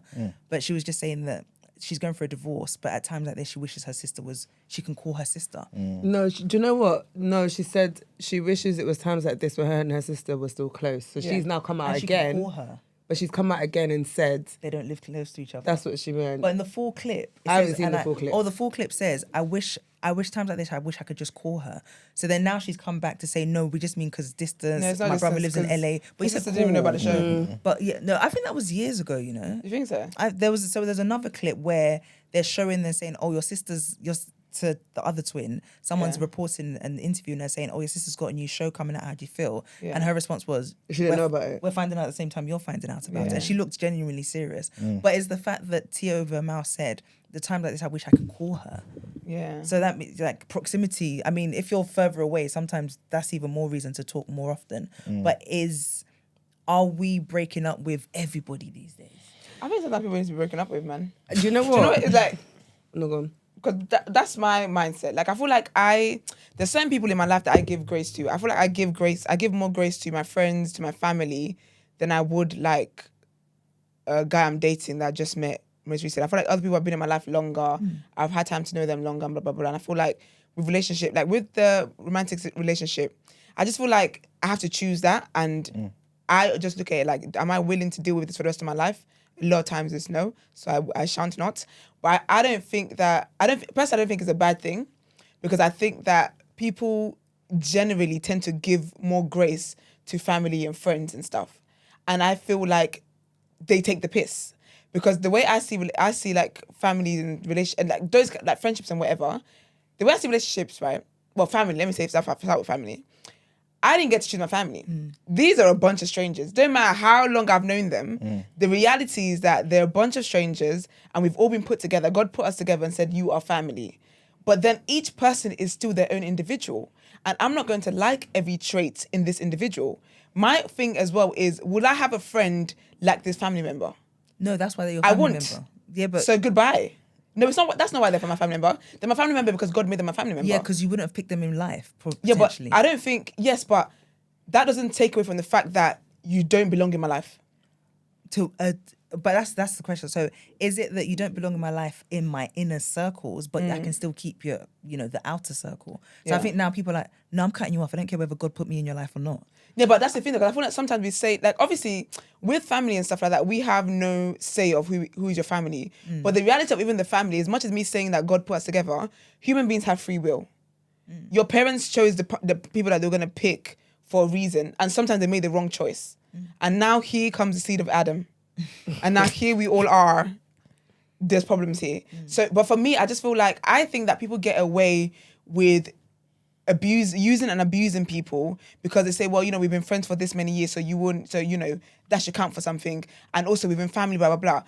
Whenever someone is going to cut somebody off, and if you think that the argument should be, yeah, but we've been friends for this long, blah blah blah, yeah, but whatever the argument is, that same argument reversed, why did you hurt me the way you did then?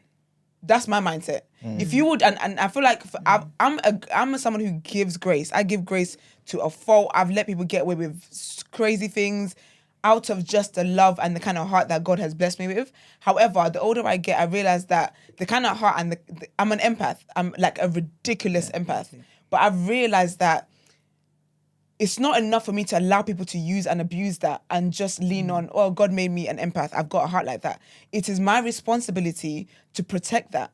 And I've got to protect that from anybody, whether it's colleague, whether it's friend, whether it's family, whoever.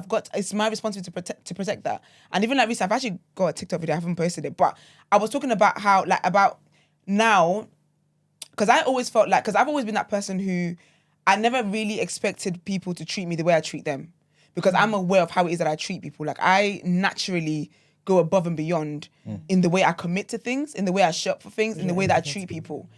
And I've lived like that for years. But I am now at a point where that doesn't make sense to me anymore. It's not practical for me anymore because my invoices for my therapy continues to go up. And I'm done with that. And I realized that actually I'm now in a place, what I now desire for my relationships is for people to show up for me the way I show up for them. It's for people to consider me the way I consider them. It's for people to care for me and love me and treat me the way I treat them. And if you cannot do that, regardless of what the relationship title is, you've got to go. People definitely take that. If you think about like, the way people talk about like family dynamics and stuff, if we talk about even like when I talk about Elsa Majimbo and her auntie that's been begging for money from her dad, from this, that. People get away with stuff because all in the name of it's family. And personally, I just cannot subscribe to that. Because if we were not family, if I did not wake up one day and have the consciousness to see that you're my auntie, you're my brother, you're my mum, you're my whatever, you're not somebody that I would ever be friends with.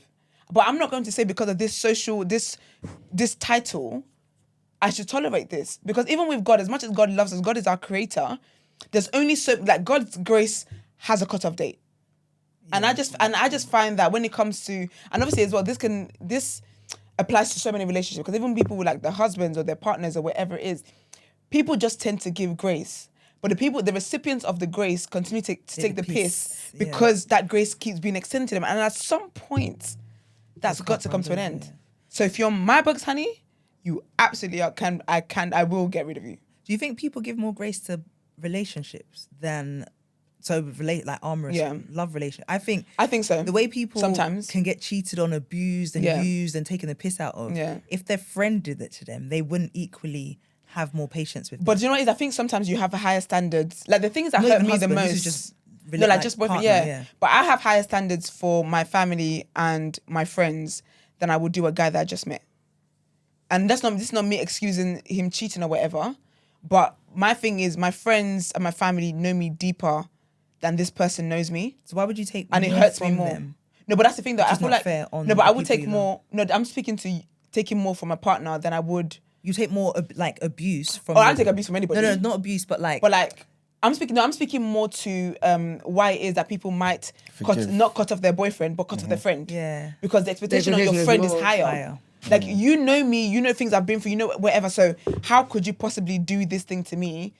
And then just think that because we've got this many years, it's going to be easy forgiven. It doesn't work like that. Because I feel like that stings more. Yeah, it stings more, but they could hurt you on level scale factor 4 and the partner on an 8, and you're still going to Hakkasan with him, but then but again, I think for life. Yeah, but I think again, it's just expectation. Yeah, but I think it's expectation. And you've only known him for 2 years, and he's taken the piss out of you every time. But I think it's the expectation, because at some point this guy's he's gonna be gone as well. And there's other factors why people don't let go of their relationships, because they might find comfort in that. If I'm having problems with my friends, I'm having problems with my partner.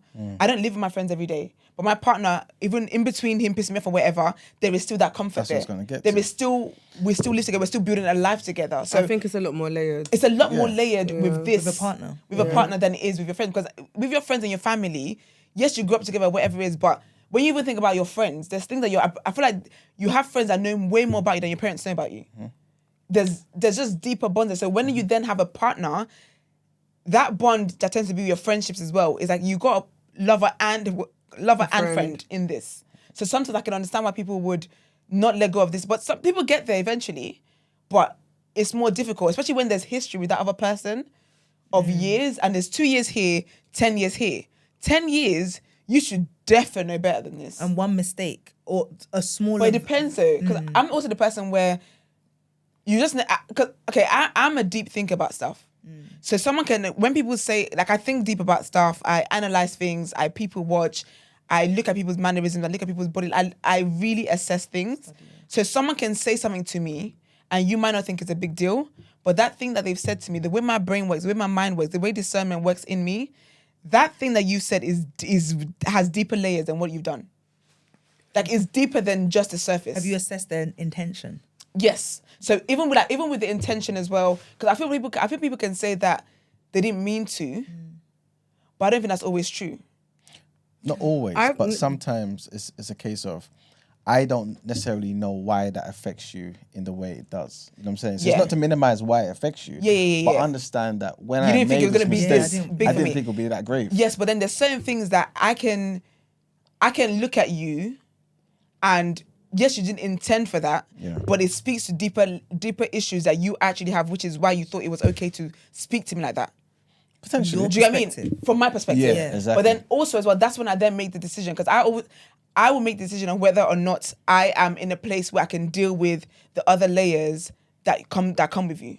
But isn't that where, I guess, the difference with the relationship and the family is you kind of assume people know certain things about you because you grew up together. But with the relationship, you may say, okay, cool. This person has to learn something about me. He has to learn why I hate this, or why I like this. And, you know what I'm saying? So you can kind of, there's some leeway there.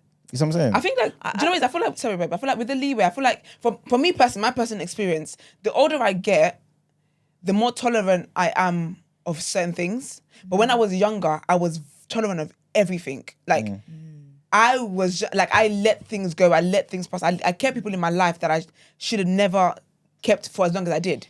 So now where I'm at, working on myself and whatever Boundaries it is, and stuff. Honestly, I just don't have it in me to be there for you while you deal with this bad character that you have. Yeah. I don't have it in me to deal with that. I think in regards to you asking like whether we've become more like, I guess, less tolerable and stuff, I think it's more like now there's obviously everyone's protecting their mental and putting themselves first. Whereas I feel like back in the day, that wasn't a thing that was even considered. You kind of just endured things for the sake of enduring it, right? And if you were looking at like if we're talking about culture and like the way we were raised and stuff, and culturally, like back in the day, you telling your parents that you were going to split up with your partner over cheating, they'd like I think over cheating. Cheating is a rite of passage. It's like it comes with it, right? Yeah. So now people are protecting their peace. But at the expense of what? And so At the expense of, I don't need you. Like me protecting my peace is more important than anything else. There's nothing else more important than protecting my peace. What are you gonna come and tell me is more important? Can I ask you my something? relationship with you? If my relationship with you consistently gives me like no peace of mind, gives me anxiety. Every time I'm in your presence is bad vibes. Word. Because we're related. I'm so sorry. I will cut you quicker than they cut that umbilical cord. But Literally. you know the thing is that So makes sense, yeah. But imagine, and to kind of bring this back to the whole institutional things, right? If, for example, this is an institution right here, and me and you have an issue, right? We don't have no issues. But say we have an issue. Yeah, because you got to make that clear. Before you say something to her, Nanda, can you say, I always knew you had an issue with you now. Me and Gina can never have issues, right? And then I say, cool, you're bad for my mental health, right? And I withdraw from you. Yeah. For my peace. And that's the reason I give to you guys. That's the reason I give to myself. Yeah. But I'm potentially, I could be right, but I'm potentially wrong. Because I've withdrawn myself, I can't take the learning and the real constructive feedback from Jackie, from Esther. And potentially this institution that we have starts to crumble. Because I'm not there. But and wait. People may look at you in some particular way. You look at me in particular ways. No, but basically, no, but then I hear what you're saying, but so essentially I should continue to put myself in a compromising position at the expense of the institution.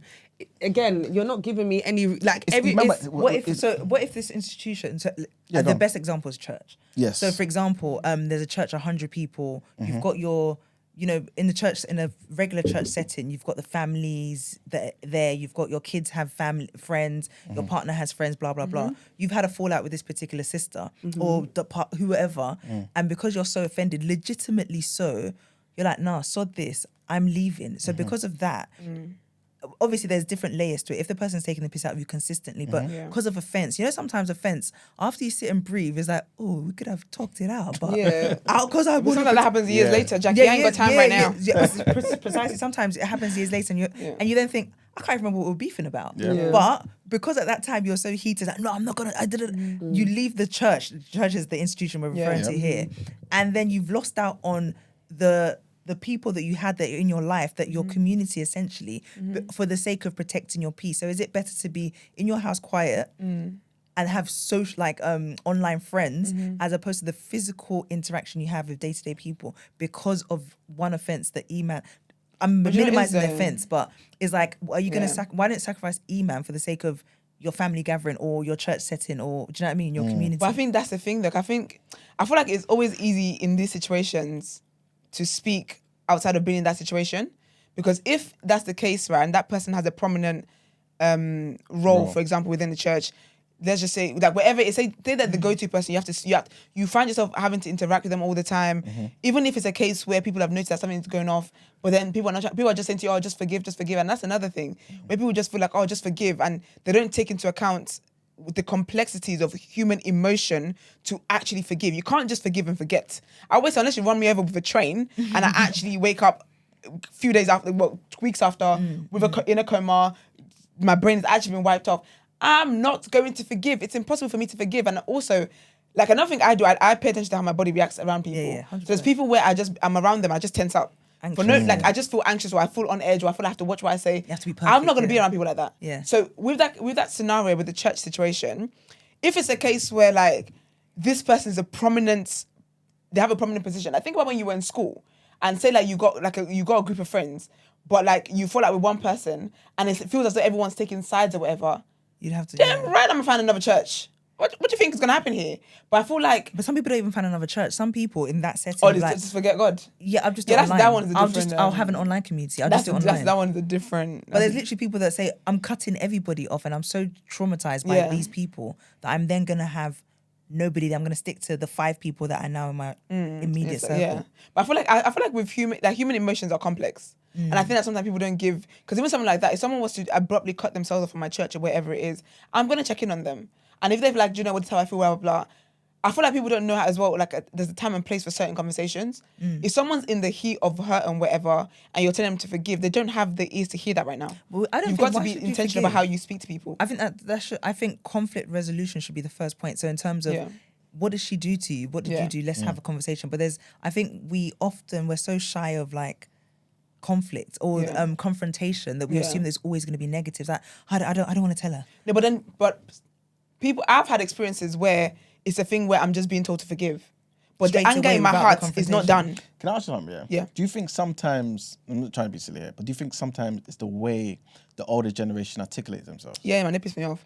It pissed me right But off. it's not necessarily to be like, oh, just forgive, but more so deal with it. I think they're dismissive about They it. minimize. I think they minimize things and feelings. dismissive because for them it's just like, oh, like worse things happen to people. Like I always say that's one thing that Maybe you they're can't. right. That's one thing you can never tell me. I don't love saying that, and I'm like to him, like that makes no difference to my situation or right now. There's a show I used to watch on Gold. It's called Outnumbered. It's like a British sitcom. It's so funny. And one time the little girl in there, Karen, she didn't finish her food, and like, her dad was like, "There's kids in Africa that are starving," and she was like, "Post it to them then." It's true. No, because dead ass. Like, what does that do? What does that do for me right in this moment? 100. Stacy says, I was just going to say this. This generation has a strange resistance to both conflict and resolution separately and in conjunction. Yeah. So like, I remember. So back to your point, I had an issue somewhere, and I went to this auntie. I was like, "What would you do?" She goes, "Jackie, there are weightier matters." I was like, "Bro, I'm angry I don't now." have them though. I don't have the weightier matters. This is the weightiest. heaviest. Yeah, for me today, this is the heaviest. So let me overindulge in this issue. This is my weightiest. Yeah, but I do think I don't know, I feel like this generation where really, because of social media, we can then find, even like, for example, we've got TDA, where we've got communities that like, we're interacting with Stacy on a daily basis, probably never seen Stacy kind of thing. But then back to the conversation of how much we forgive our spouses or our partners, I feel like we should have that same energy with, and I think we only forgive them as much because I don't it think it's benefits black and white us. like that though. I think it benefits us because you know that I've got a partner which is also a life goal, whereas a friend, I can replace a friend, but a partner I've been with him for 6 months. I've been with him because why are you disrespecting me? Do you know at what my I big think? age? Do you know that's what the part of problem it is too. though? I think you should respect me more. You But met you me know at my what? big age, in my full regalia. Where's my Regalia, when I child. met someone at 9, they've seen me in the actually said it, pits girls. kind of thing. But Or you a know, family actually- member. You've met me at my high. Do you know what I think is to blame as well? Is this whole idea that you must find like life, the whole purpose of you being here is to find a life partner. I think we place so much Too much. emphasis and so much value on your life partner that people feel like part of finding that right partner is sacrificing your job. You guys seen that girl that wanted to go on Love Island, Love is Blind, and she was a doctor, Yeah, and she so- told the yeah. dean, blah, blah, blah. So people feel like love is the goal, like romantic love is the goal. And to find that romantic love, you must be willing to sacrifice. And like, this is part of the hard times. The hard times I'm trying to go through my marital home, child, is what we're gonna have for dinner. Some of you are trying to go through the thunder and the storms. So I feel like that's what, because even when you think about like people that their families don't like their partner, They'll cut the family off. cut the family off. Yeah, come and that let a a good friend thing, though? tell you. I think it depends. I think if you know your family is No, made of witches yeah. and wizards, cut them off. like the Should have NBA been fighter. cut them off. Yeah, but Any excuse now, like boy. there's how many relationship with friends that you heard something about someone's boyfriend, and instead of the confrontation being with the boyfriend, It's the friend. is the friend that gets cut off, like, oh, you're a bad man, friends. Like, but it was true. You saw him in a restaurant with someone, kind of thing, and it's just a I find negative. that interesting. Yeah, but that's But the then, thing. not some good friends are genuinely telling you out of a place of goodwill. So I say mind your business. But then, if I didn't mind my business, you'd say I'm a bad friend. No, but No. I would say I never knew. I'm not gonna lie. I feel like See no evil, hear no evil. I'm Okay, girl. La la la la la. Girl. But you kind of only learn this when you get older, right? Yeah, of course. There you go. Yeah, Yeah, and I'm here, this TDA aunties, there are weightier they're matters. here to tell you the weightier matters, okay? I Let me feel like ask- it depends, yeah. man. I think to kind of make this into, I guess, to change the institution, slightly, but have a similar sort of scenario. Would you leave your dream job because you have an annoying person in your team? Depends how annoying they are and how they So, affect so me. potentially you would throw away the dream job that 'Cause you you know what maybe it is? studied for, that you know what I'm saying? I'd Like, find No, but you know what- another no, but- I'd find another job. Yeah, but you know what is E-Man as well? I think sometimes as well, sometimes it's not as easy as it's not just this one thing though. Okay. Like this person represents every other time that I've been annoyed or I've been told I'm not good enough or I've been antagonized in my life. So, and because people don't typically deal with stuff, yeah. it builds up. So then with this person, you are the cherry on top. You are the straw that broke the camel's back. So sometimes it's not that it's just this one friend. It's not that it's this one family member. It's that it's been a thing. It's been a theme. It is just that just that family, and you're like, because of that person, I'm not coming to any of the cookouts. Listen, I'm wired that way, child. But let me ask you this though. But I don't think it's a. Do you know what it is? Maybe because for me, it's like I know my personality, yeah, and I have a presence, whether it's good or bad. So I'm even protecting y'all because me not coming means you lot can kumbaya. The moment I'm there, the fact that this person makes me feel uncomfortable, I'm going to shift their energy, and that's not fair on everybody else. So I would remove myself from that scenario and not go. So you're welcome. Thank you. But you know, in this situation, kind of like what you just said there, plus in the workplace or whatever it may be, if we all maybe are reminded about things that have annoyed us in life, the combination of those things anyway, and we just move from place to place, when do we ever solve an issue? Because what if, for example, like you said, Esther, that person represents so much more? What if that's meant that person is the final boss? And by defeating that person, you never have that issue in any other institution, in any other place you go. You know what I'm saying? But by running, you're always running. Some people, I don't even like that language. God will give you that test running. I'm not running. I'm just casually, intentionally walking away. But then some people made up principalities. Always walk away. Sometimes I might do, because that's like saying in bad relationships, are you always just gonna stay in bad relationships? Like, are you always gonna just keep walking away in relationships that don't work out for you? Yes. It's more so. There's certain things I'm willing to sacrifice. There's certain things I'm willing to sacrifice and walk away from. At some point, of course, at some people get to a point where it's like, okay, do you know what? This person, like this particular thing is a trigger for me. Let me work on it. That's what I do. But I don't believe. I think it's difficult to work on something whilst also living in the thing that is traumatizing you and that's antagonizing you. Huh? You stayed with your partner, you worked on it. No, but that's the thing though, because at some point you get to the point where you realize it doesn't. You realize that you're not actually working on anything. No, but all you're doing is you're basically managing, because you might, I don't know, do therapy, for example, and then you do the therapy, you feel good, you feel like, okay, do you know, I've learned some tools that I'm gonna move forward with. Get home, your partner's a piece of shit. Now, your partner's undone all that work. At some point, people get to that point of consciousness where it's like, do you know what, actually, two things cannot exist. So yes, there's places I might have to leave because it's not conducive for where it is that I'm trying to be. And I think that people shame people for, quote unquote, running away. But I'm sorry, the world is so vast. There's so many years that I have. I'm gonna keep running. Because the number, I think people underestimate how miserable things can make you. And I'm not waking up every single day trying to prove that I'm tough. But sometimes, you know, the partner you stayed with and you worked on, 5 years' time, for example, he might change and be better. But you've given him that good. time. He can come back. No. Some people stay and it's like, oh, we had these teething problems for the first 3 years and now we're fine now. Like, he stopped doing the things I don't like, blah, blah. But the friend that was pissing me off for 6 months, like, no. No, but you can reconnect. Lord have mercy. You can reconnect. Good morning. Good morning, Stacy. Good morning, Stacy. How you doing, girl? I'm here for my daily appearance. At this point, Brent, You just are go ahead and co-host. ask me. Honestly. At this point, the next version, we need to put your picture up of you right next to me, girl. Wait, I'm here for my daily appearance. This is my topic. Yeah. I am an expert friend quitter. Oh wow. Or sorry, a recently retired friendship quitter. Or maybe I'm just a bad friend that always gets broken up with. I don't know how to phrase it. Depends on the day for real. I think this is a multi-layered one, because I think that this generation, one, has a problem with knowing when to stay and when to leave. And to the point earlier where you guys talking about like how people often choose to give their romantic relationships a chance more than their platonic relationships. I think that that's personally odd, because I feel like a romantic relationship is a more intentional commitment than a friendship relationship is.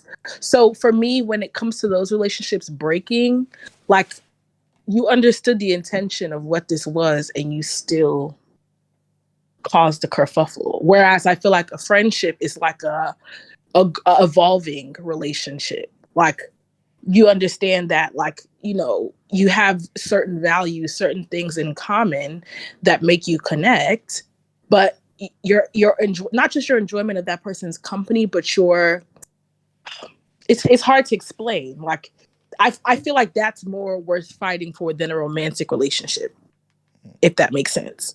And we just don't know what to look for in a quality friend. What factors can we attribute to temporary conflict versus character flaw? I think that's what this generation's problem is. And we snip people off so fast. And maybe it could just be a my age group thing, because I definitely understand I'm younger. And that just might be something that the people in my circle are learning as our frontal lobes are literally developing. But yeah, I think it's strange. And I think it's also a product of, I was talking about in the chat, I think my parents' generation was the generation of, I don't know if y'all have like those aunties that when you got to a certain age, like in your mind when you were a kid, that's just auntie. But then when you get older, you find out which auntie's a liar, which auntie's a thief, which auntie is but then you're like, how did I get this image that's auntie? Like our parents were actors, Oscar award winning, Emmy award winning. Like they just let they not look past it, but like they knew how to fake in the face and just pick their battles. And this generation is the opposite. Like I'm gonna call a spade, and if you do some fuckery, I'm gonna cut you off. I don't have to endure that the way our parents almost felt like they have to because of shame. But Stacy, could that I don't also think that's be a bad down thing, to... though. Well, our parents. No, like the fact that she said, Stacey said our parents had to because of shame. Like they acted because it of was shame. a choice, definitely. Like do you know what I mean? Yeah. They chose shame over themselves. They chose to protect shame over themselves. Oh, okay. I don't think that's I think think now so. it's a good thing that we're not picking shame. Oh. What? That we're not picking shit? No, as in like, yeah, like we're not allowing shame to dictate what we do. So they're protecting friendships agree. because of shame, right? Yeah. I don't want people to know that so and so tried to sleep with my husband, or I'm gonna keep her around and act like everything's cool because you lot knowing the truth is shameful. Yeah. We're not doing that. Yeah. So And I love I'm that. I think saying that's I very- love the fact that we're not picking shame. No, Like, Oh, I okay. agree. Or But I maybe think we're maybe I got doing- what you said wrong, but that's how I'm what you're interpreting it. saying. That's how I'm I'm- interpreting it. Yeah, no. I think you're understanding it perfectly, but I'm saying that we instead of like evolving somewhere in the middle, we did the complete opposite. Like now it's fuck everybody. Nobody Yeah. gets a chance. Like, I think that happens sometimes. Like what we see, we tend to like not fall in the middle of it, like learn from it and kind of have a balance. But we tend to do the complete opposite of the things that we didn't necessarily agree with. And I think that's where this generation falls. Like there's no patience. There's no. And I think sometimes there might have been intention that maybe I'm not old enough to understand why my parents made certain decisions to pick overlooking things. Maybe it wasn't even in the name of shame. Like maybe it could have been other factors that I just haven't learned yet. But I think what I've learned as somebody who I have lost a lot, when I say a lot, like whole friendship cleared at one point recently, like I think I was definitely somebody who cut a lot of friendships off too early in the name of temporary. I've learned not to make permanent decisions based on temporary emotions, and I think that's a skill that a lot of people in this generation have not learned. Agreed. You know what's interesting though, when we speak about like how it is the older generation, because it's the same thing when you like, as in not you, Stacey, or anyone in this room, unless you do it, then put the shoes on Cinderella. But it's like when people love to make talk about the previous generation's marriage and they're like, people never like.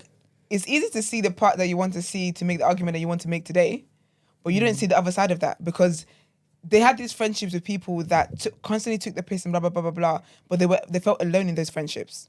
I don't think it's a bad thing that people are putting themselves first in friendships, and if someone doesn't work, like if this doesn't work for me, I'll cut it off. Of course, there's cases where you might need to work on yourself and blah blah blah. I'm not even talking about those situations. But if it's a thing where I tend to lose friendships because those friendships are just not up to par, I see it the same way it is when you're dating and trying to find your husband. You're gonna kiss many frogs, and I feel like when it is that we talk about the previous generation and whatnot, we don't see the points where where they were going through stuff and they actually needed a shoulder to be there for them, and they didn't have that because this friend is not a reliable person. But yeah, I keep them around again for the company. Same way people will keep their partner who's not a great partner around because it's just like comfortable and it's comfort. It's comfort and what you're used to. the previous generation, if they did that with their friends and whatnot, did that. But also as well, even like the shame thing that was mentioned, I don't see that as a good thing. Yeah, no. Like I don't think that keeping, that's because you don't want people to know that this how this person took the piss with you, blah blah blah. You keep them around anyway. I just don't think it's a good thing. I just don't think if someone is not a good person, I don't see why they should be around. And I think even that as well, it doesn't hold people accountable to know to change. When you lose friends, if for example you hurt your friend and they're like, do you know what, you cannot treat me like that, and you will not treat me like that, you will not speak to me like that. So let me give you another chance and set the boundaries. No, like this whole I'm giving you another chance. How about you go and do the work that you need to do, come back with your tail between your legs and apologize, and then we can move forward with a friendship. Why is the onus always on the person that's been hurt to give people another chance and not to cut people off so quickly? You've done something that's cut off worthy. Whether you want to see it as quick or not, it is cut off worthy because you don't treat people like that. There is consequences for the way you treat people.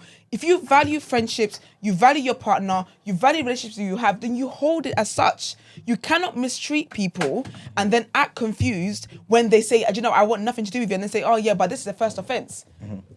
And again, I understand people are not perfect or whatever it is.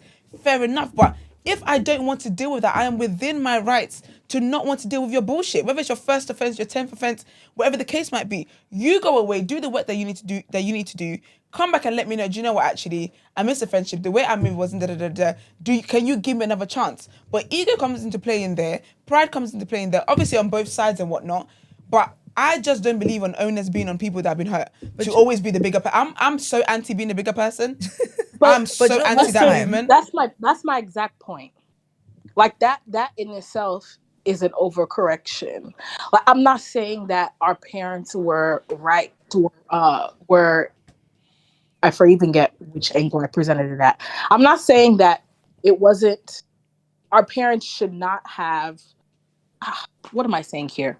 I'm not saying they were wrong.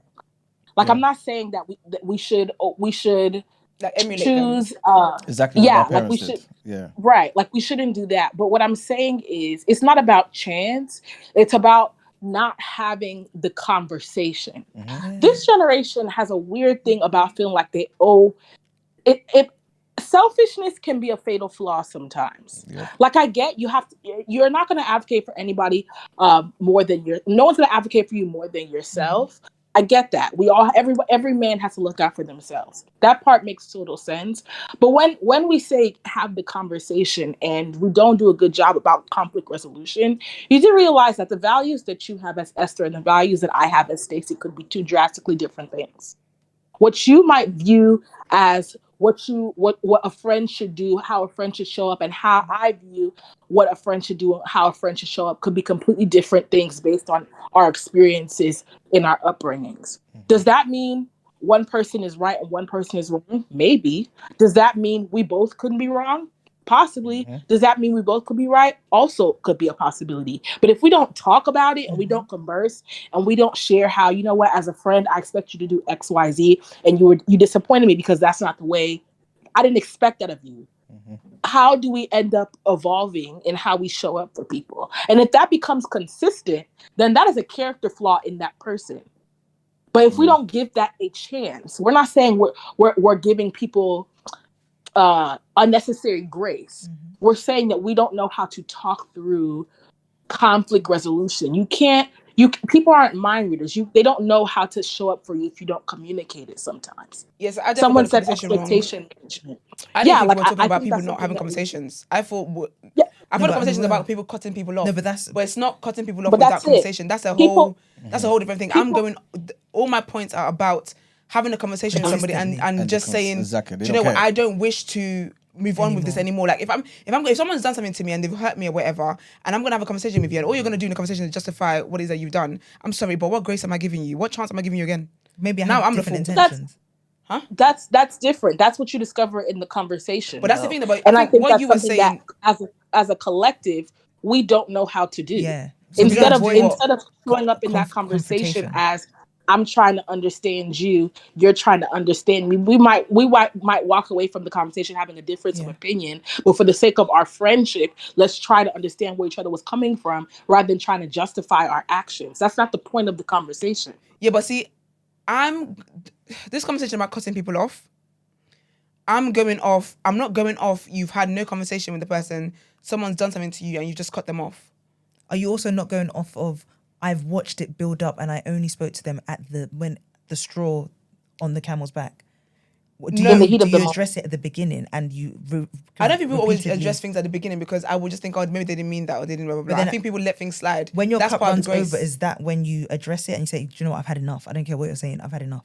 It's not necessarily a thing of I don't care what you're saying, I've had enough. It's me letting you know now how I feel about the way you've moved At and what how point? I've noticed at any point, because it could be the first one and it could just be the last, it could be the 10th one, but it's a thing where I've noticed this is what you've done, this is how it's made me feel, and then what does that conversation look like? If that conversation is like, do you know what, actually, I'm gonna stop, I'm gonna be less selfish, or I didn't realize this is how my actions are impacting, blah, blah, blah, can we move forward? And that's fair enough. But I'm going off, cut off with people that there's no possible, like, we can't come back from this. We can't move on from this. But also as well, it doesn't even have to be even that extreme. It can just, again, I feel like part of being friends with people and being in relationships with people and stuff like that, you're taking a risk. We talk about risking love and risking blah, blah, blah. But also you got to take a risk in the way that you in your interaction with them. Because you might be a friend I've had and you've never done anything to me. However, there's other people that have done something to me. And so unfortunately for you, very unfortunate, but I don't want to deal with this anymore. And the fact that you've done it now is what made me think, do you know what, actually, I don't want to have people in my life that continue to move this certain way with me. But you didn't. I don't think I must lonely. give you before I further learned. chances to do that. Do you think the day and age, so Stacey, you're probably this generation of people that are now more self-aware with therapy, etc., and boundaries. The fact that now we're setting so much more boundaries for ourselves, we're quicker to cut people off, and the fact that also we don't establish the boundaries in the beginning. So it's kind of you wait for someone to mess up, then you say, oh, actually, that's a boundary of mine. But you know what it is? Sometimes I just think something is just flipping obvious. No, Don't chat shit about. about me. I don't- Why, Oh, no, that's why do I have to extreme. let you know? That's not even extreme though. I would Okay, almost don't argue say that people- don't give me a backhanded compliment. Yeah, okay. Don't make backhanded That's just comments more at about me. the person Don't, than you. But that's what I'm saying. Yeah. But I feel like a lot of things when relationships break down, sometimes a lot of times it is about the other person than it is about me. People break down relationships over the smallest things, like you weren't answering at the time I thought you were answering. You should have answered the phone. But that's like, and again, but that kind of situation will be an issue that person has, where maybe they've always had people that don't show up for them or never answer back. So that for them is a trigger for them. In an ideal world, you should work on that because people are not always going to be there at your beck and call. So that's fair. That's Like, why you in see that so much situation, repost of, oh, maybe she's not busy, maybe she's tired, maybe because so many people's friendships have been affected by just availability and your assumption and that's of and that's you don't fair, like me but because then, you don't have time for yeah, me. but we can agree that that's unhealthy. On whose part? I think on the person who's expecting people to just be there as soon as So you call many them. people, though. Literally Yeah, but so many people. Do you in know this how unhealthy generation. this world is? There's a lot of crazy hella. people out here. So like that for me that's obvious. Like I don't have friends that are demanding. I can't do it. Like if I have a friend and I see that you're very demanding and it's like I have a husband, I step back from the friendship because I cannot give you what your friendship requires. And I think that's another thing because sometimes we talk about, and I think maybe that is a conversation people need to have from the beginning actually. Because when you're dating somebody, you talk about your love language and you talk about what you want from the relationship, blah, blah, blah. People don't really do that with friendships. We wouldn't know until So maybe it they changes. need Oh, to, look at you maybe they need to even do going that. into the But point people I have was that going to with- say. Sorry? I said, look at you even feeding directly into what I was going to say. We have this habit of also holding all of our friends to the same exact standard. You know, you have different friends for different things. Word. Not everybody is meant to be your ace boom coon. Like it's not everybody is meant to be there for you in your time of strife. Sometimes you have your friends just for social settings. You have your friends who can be social but can also be there when you actually really need them. Like, but when you're holding your social friends to the same standard as the person who you expect to be there to support you when you're dealing with grief, when you're dealing with, stress, like, of course there's going to be strain in that relationship. You're misunderstanding the assignment. But you know what, Like- Stacey, there's certain things I just think that as a friend you should be there for. Grief, Right, but- stress. If you know your friend's depressed, I'm not saying be the doctor that comes with medication, but I'm saying like you cannot be my friend knowing that I'm grieving. You cannot be my friend knowing that I'm depressed or I'm really down about this and blah and not checking on me. But you know the killer. Some people That's stop mad. talking to that person, What person? the person who's going Who's through just- down, and it's like, oh, but I was in my lowest, and you broke up with me because I was at my lowest. Some people that are depressed, how comes I called you and you didn't pick up? I know so many females that have this issue with their friendships. What do you mean? So the depressed and the grieved, maybe grieved is an extreme because obviously it's death. No, it's not extreme though, because death is very common. No, what I'm saying People is there's lose people friendships that, in grief Yeah, but there's people that stop talking to that person. because they're grieving or because they're depressed. Yeah, because it's like, I was trying to reach out to you. I wanted to be the ace in your life. Yeah, You that's, didn't okay, let me, so yeah. therefore- Okay, I've heard this. Isn't that what happened with this influencer, is it Adiola and Dre or something like that? I think so. it was something like that where it's like one of them was going through a hard time. The other one was like, I was trying to be there for you. Yeah. But then because you weren't allowing me to be there for Clearly you, weren't then that we're not close friends then. anymore, blah, blah. I don't know, Basically, man. they took rejection from From you her. not allowing Lack access. of communication. Yeah. But I just feel like... But she and made it yeah, by it was- herself though. When you think about Yeah, it. but those are the kind of fickle cutting that I'm not referring to the extreme. I'm referring I to get you, yeah. those that is like, we didn't communicate. There wasn't any conflict resolution. There wasn't any time given. So the same way you'd give a partner a year because he doesn't know you, the lack of grace we give to friends when seasons change. So for example, say saying your love language with friends. That's why you find a lot of, when girls get married, they only hang around with married friends because they understand the issues. They understand their lack of availability now. Whereas if you're single, you can go to TDA's after party at Friday night. But you know what the kind of reality thing. though?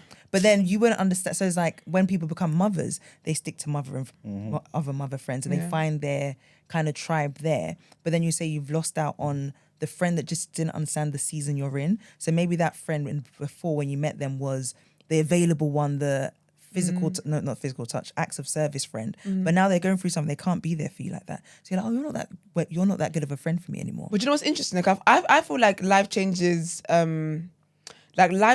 different phases of life that we're in affects friendships, and like there's friends I've had that where I was closer to them at some certain points, and now we barely even talk, blah blah blah.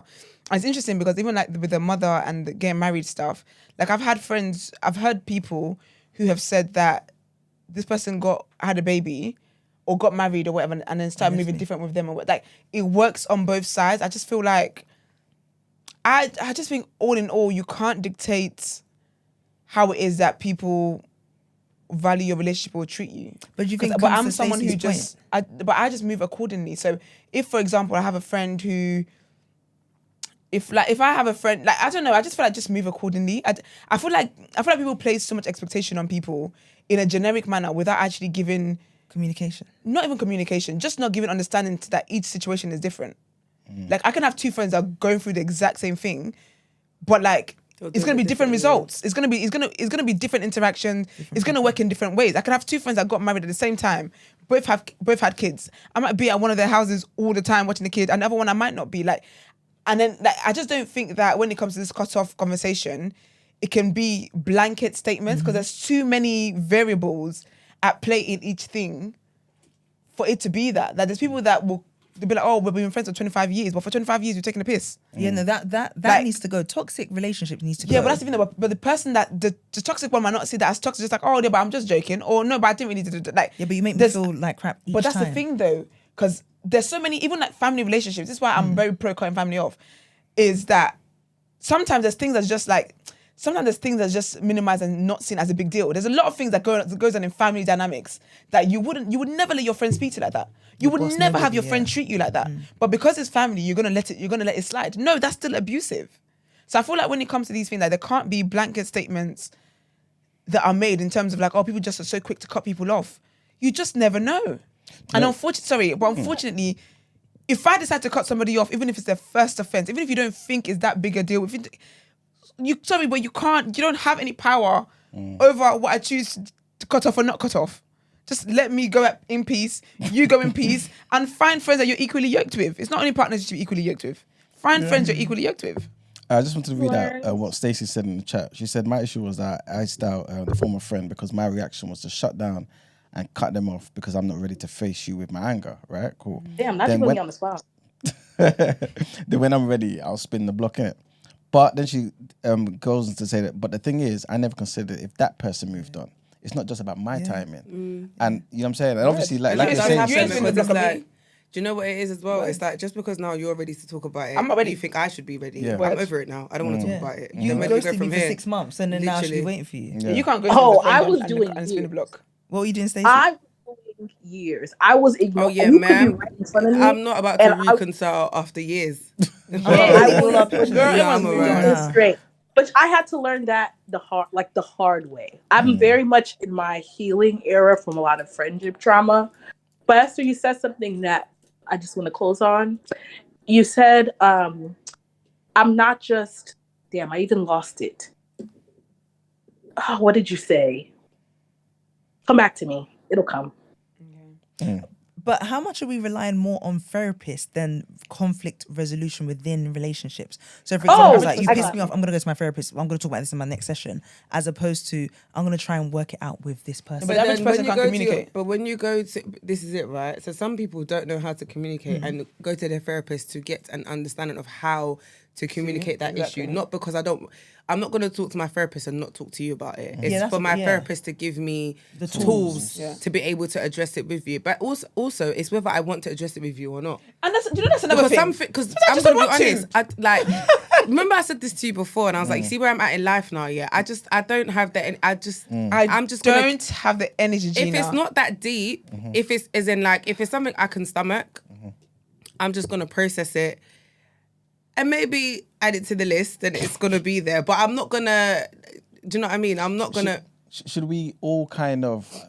I think this maybe ties into what Stacey was saying as well about trying to find some sort of middle ground. Should we all try and be humble and just take on some humility and understand that, wait a minute, why is it that all of us think we know how to communicate?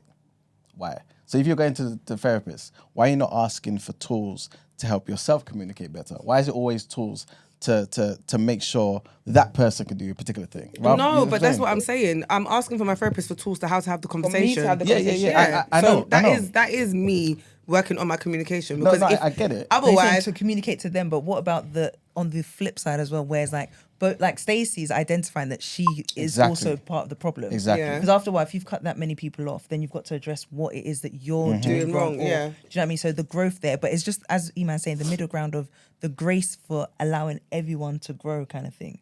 Not extremes. Like if someone's belittling you, I think then after a while, it's like, no, you shouldn't. Course, you know when people are not good for you generally, but these are people that you know were good for you, and maybe they've messed up one time, or they've got a different trait. A low level is not a high level. You talk down to me, you badmouth me behind my back or whatever. But just those ones that are forgivable. But we're like, I'm at a point in my life. But you know what is? Listen, but that's, you know what? But I think it's, understand me or not. listen, I don't care. But I feel like, but I feel like it's what Gina said, where this is what I'm saying about, like, unfortunately for you, you have unfortunately made me at a time where my grace is capped. Yeah. Because back in the day, you should have come here 10 years ago. I was forgiving all and sundry. Tom, Dick, Harry was getting forgiven. But today, and you can't blame someone for being like that. You Especially can't. if you're a person who has continuously given grace. At some point, for your peace of mind, which is what I was referring to again, it's just better for you to just... it's above me now. What are you laughing about? Sometimes, are we sometimes giving people the wrong impression? Because I tell you why. Because I remember, I don't know why this even came to my head. I think I was watching something like Ricky Lake. Ricky Lake? Like 20 years ago. You're lying recently. And this woman was complaining about her friend who was just loud. So she's trying to depict her as the typical ghetto type of woman who's loud. Everywhere they go, there's an issue. You know what I'm saying? Yeah. But then the friend was like, okay, but when you have issues with the bill collector, who do you put on the phone to deal with? You have to use that. You know what I'm saying? When it comes to when you need that that loud. loud, exactly. you're happy that I'm this person. This is it. So, Fuck off.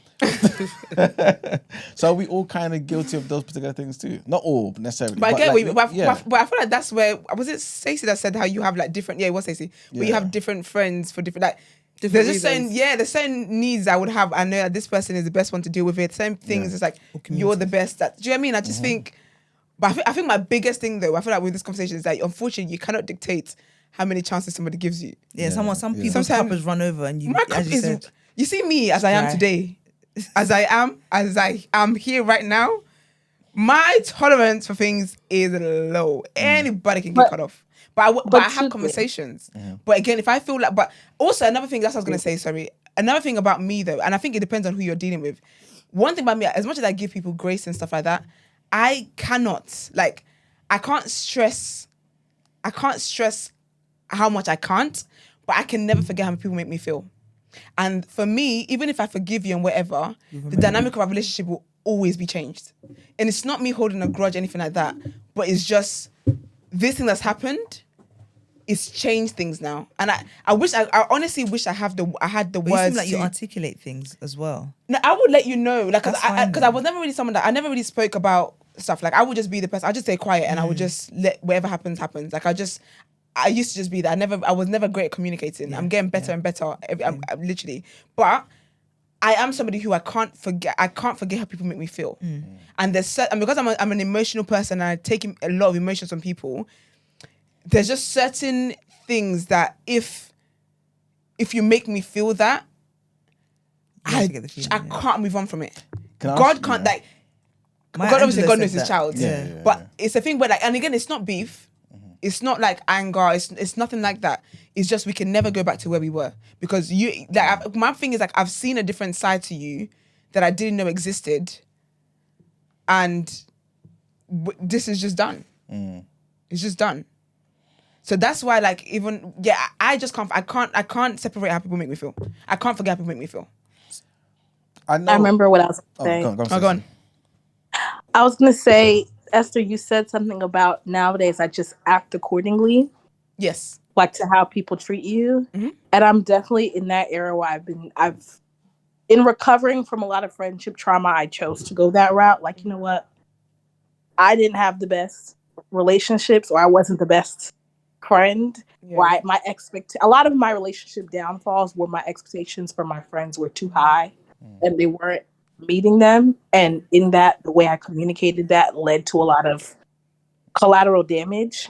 So my idea was to shift and just be like, okay, let me see where this person values me. Let me see how this person treats me as their friend and I'm going to meet them there.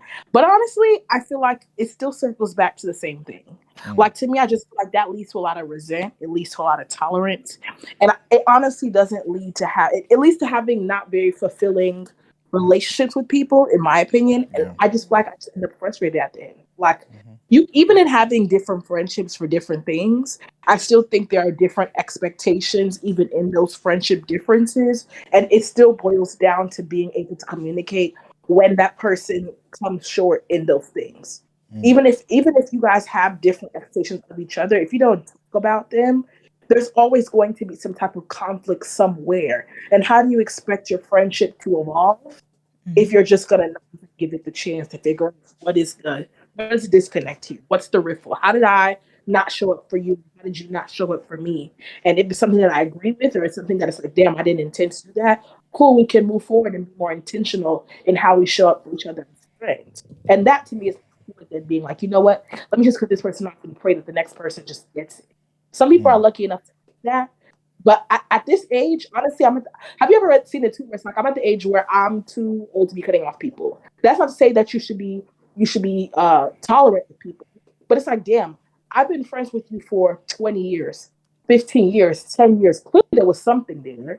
Is it that the friendship just wasn't good all these 10 years, or just having a difficult patch that none of us are being willing to communicate through?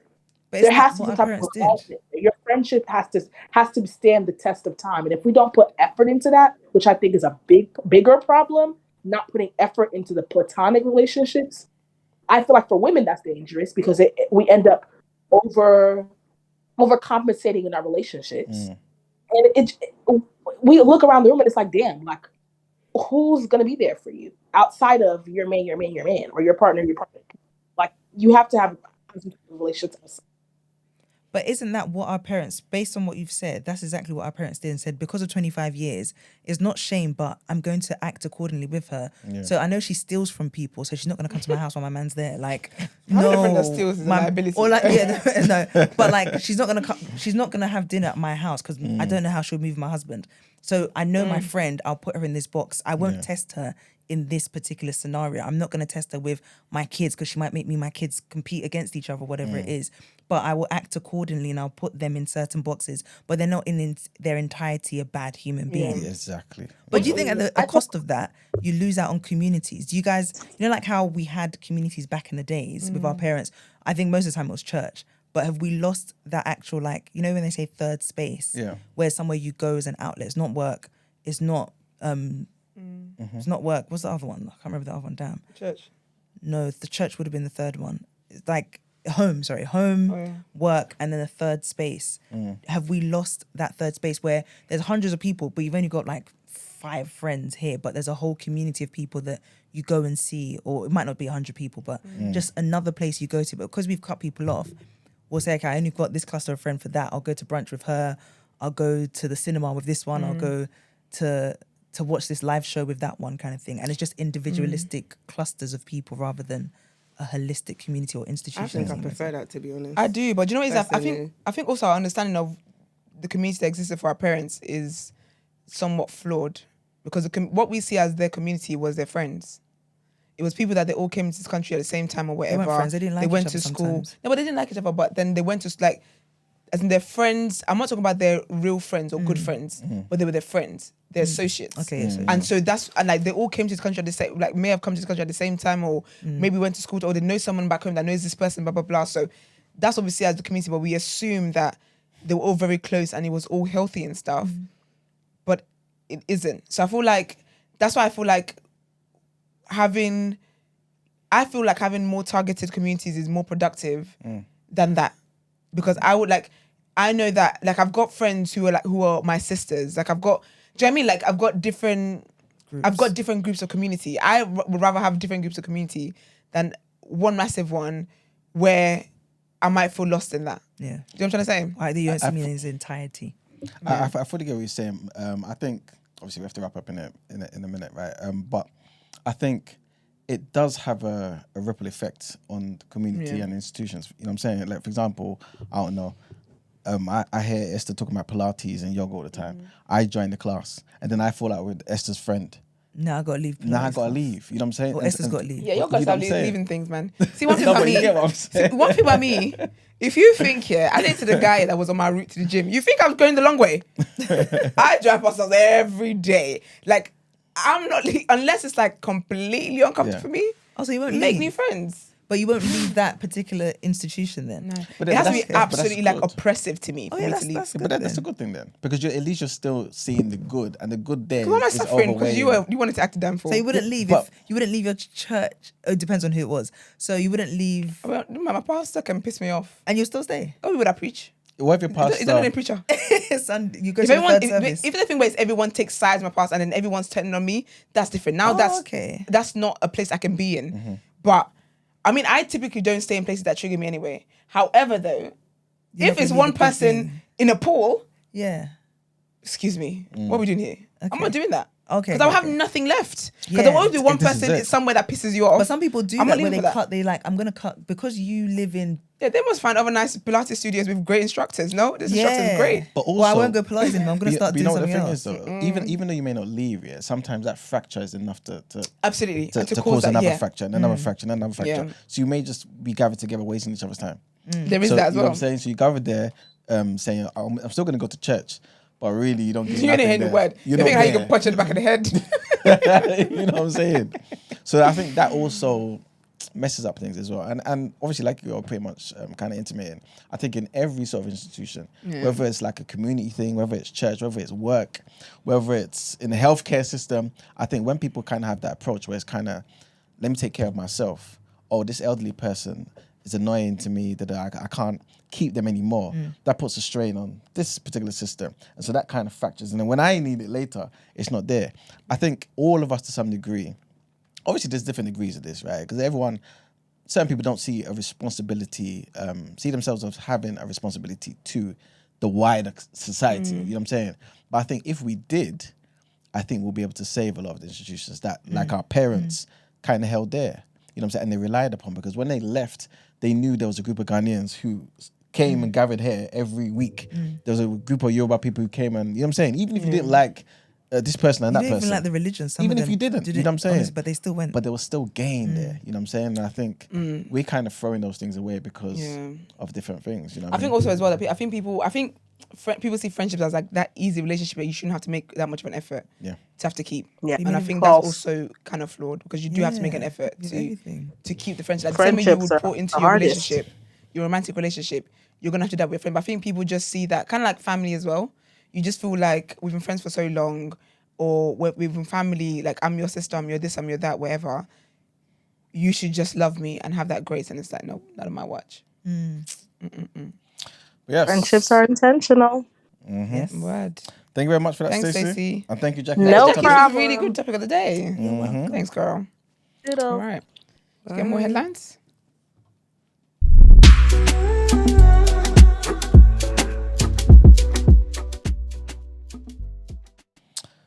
A particular model is in the news. Which model? Naomi Campbell. Campbell. She's been in the news since Jeffrey Epstein, child.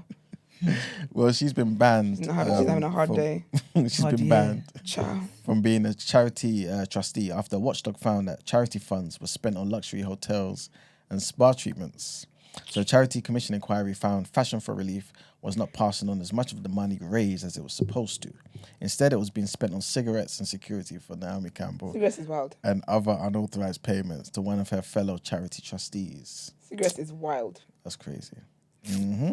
Apparently, so Campbell, she was speaking to AP news agency. She said, I've just found out today about the findings and I'm extremely concerned. She's been banned, like I said, from the charity involved, She's been banned from charity involvement, period, right, for 5 years with two other trustees, Bianca Helmich and Veronica Chu.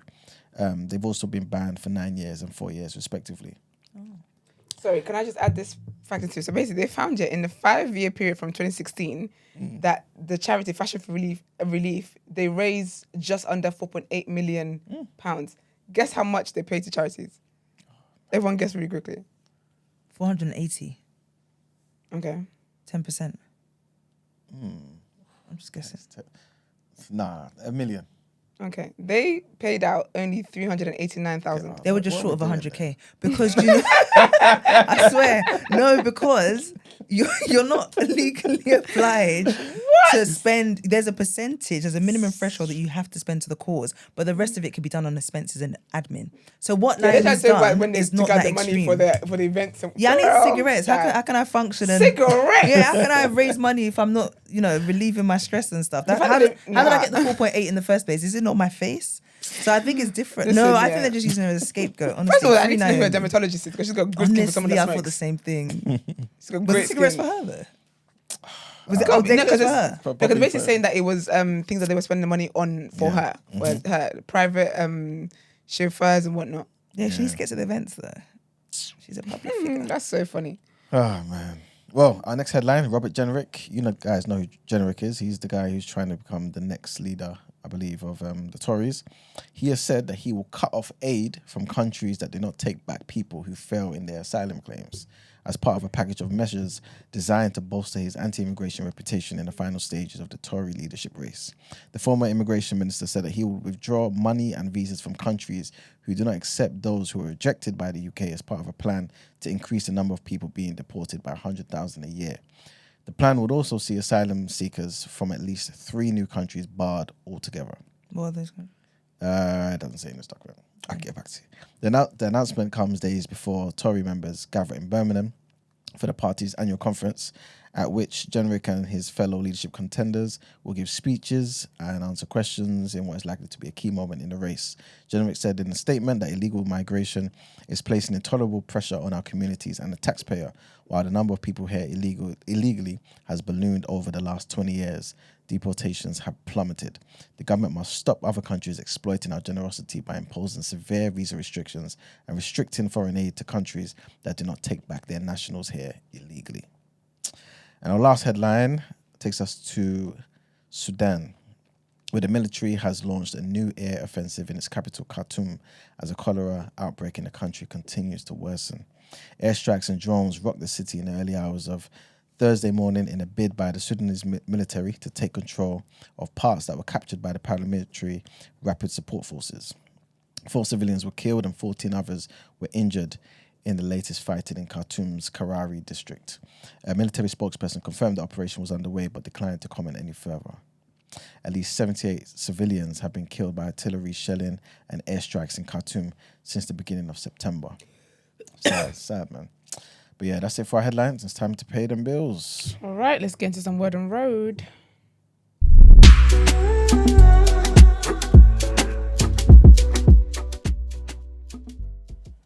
All right, so I talked about Young Dolph yesterday. Was I here yesterday? No, it wasn't. It was a Wednesday.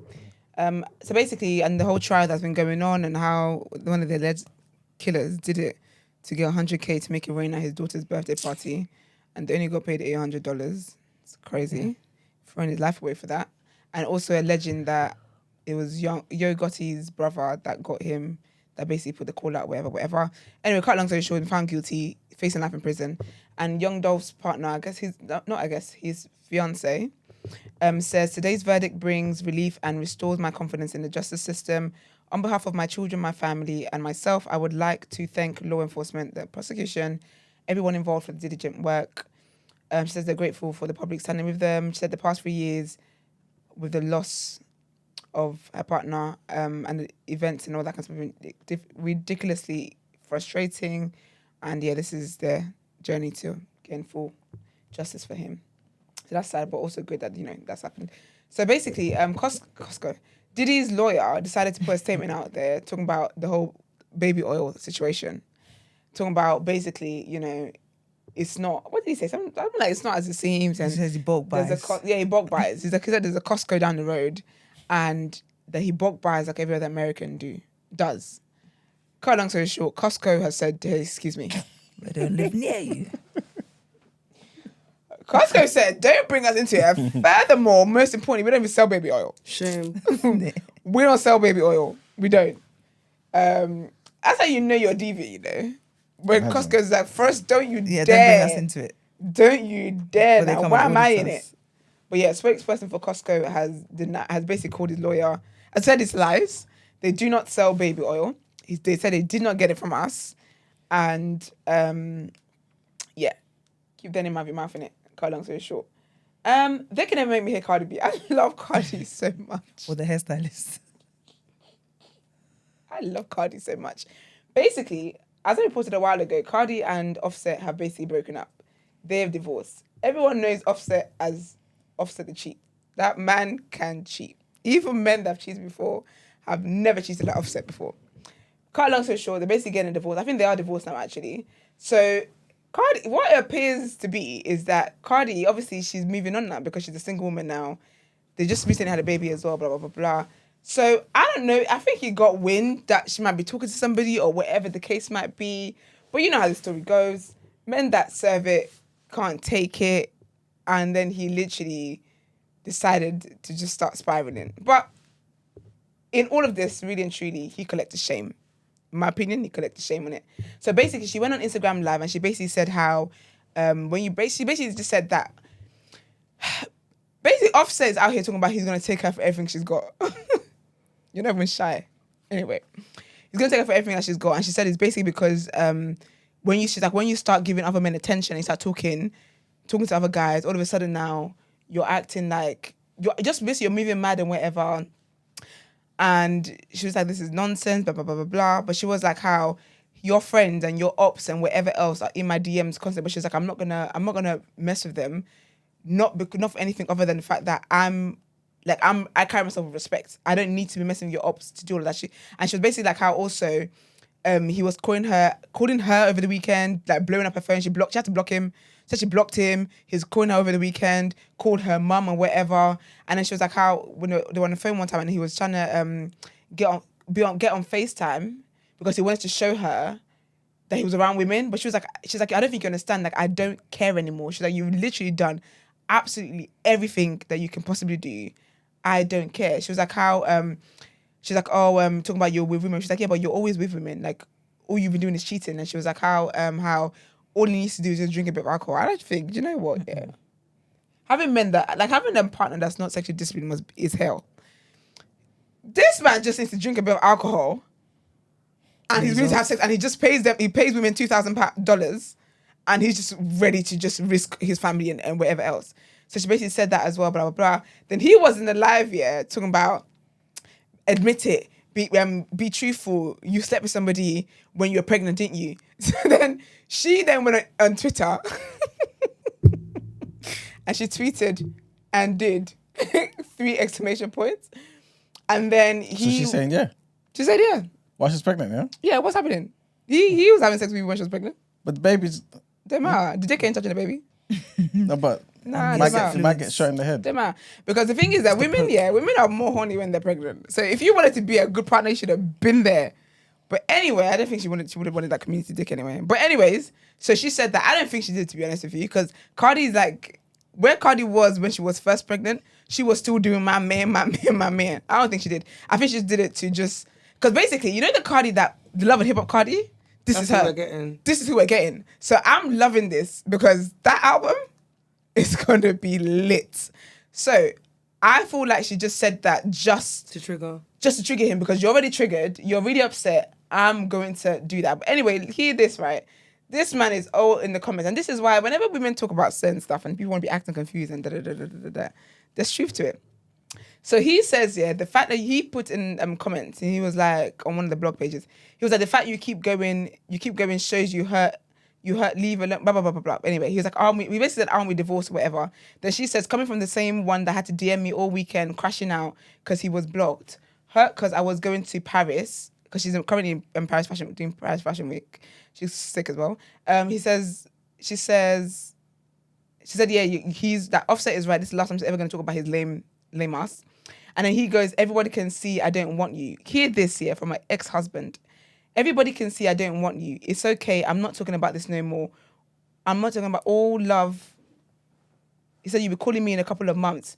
You're my baby mother. I won. Could you imagine? Ooh. Your ex-wife. When people say that the word baby mother is it's what's the word I'm looking for?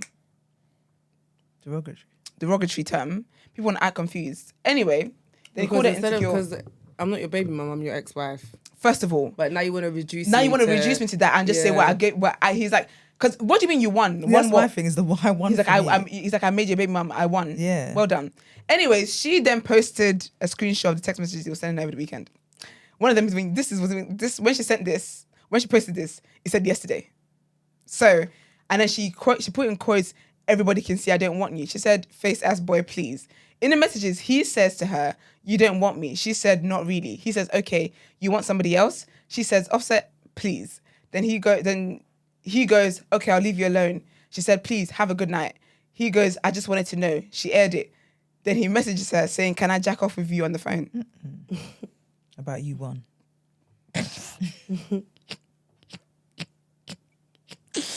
So icky. That ill. Anyway, cut long story short.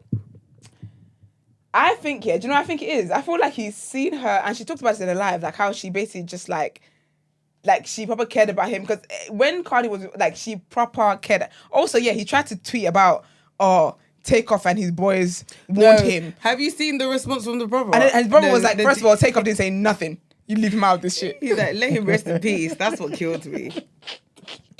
But my thing is that, like, you basically... And anyway, I said, from when... Do you remember that time when he cheated on her? And she broke up with him? Then she had she was the first female rapper to headline that show. I can't remember what it was. And he came and stole her shine and did that. Those are the men you've got to... I still forgive. Child, those are the men you've got to watch, because I didn't understand why he had to steal from her moment and make it all about him. People are like, it's romantic. No, it's not. Yeah. It's not. It's sick.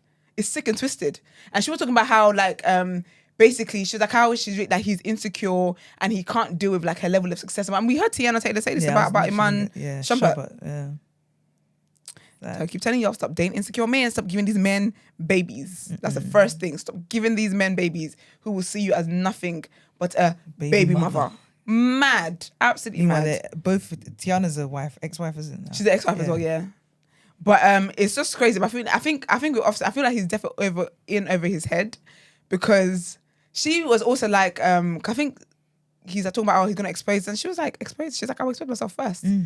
So Cardi's on that. Shameless. Cardi's back on that vibe of I don't care. No. She was like, literally, she's like, there's nothing you can ever say about me. There's nothing you can try and put out about me. She's like, I literally don't care, and you're not understanding the level of I don't care. She's like, you've done the absolute worst you could ever do to me. So she was like, I don't care. But anyway, I'm here for it. I'm always happy to see a woman emancipated. And I don't hope I use that right. I'm always here to see a woman broken free from the shackles of toxic love. Yeah. I'm here for it. But that's it. That's it for me today. Let's get into people's journal.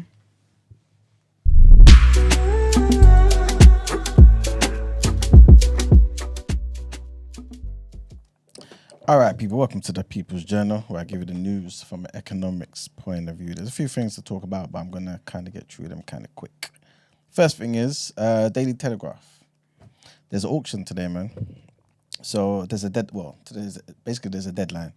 And apparently, the owner of the politically right-leaning New York Sun has emerged as the favorite to buy the Daily Telegraph. Apparently, they put in a competitive bid of around £550 million. You know what I'm saying? So people are saying, you know, these guys are the favorite. Remember yesterday, I was talking to Brent, I think I mentioned it yesterday about the UAE, the United Arab Emirates. They tried to buy the Telegraph, yeah, but obviously it kind of attracted the wrong objections in the political and the regulatory realm.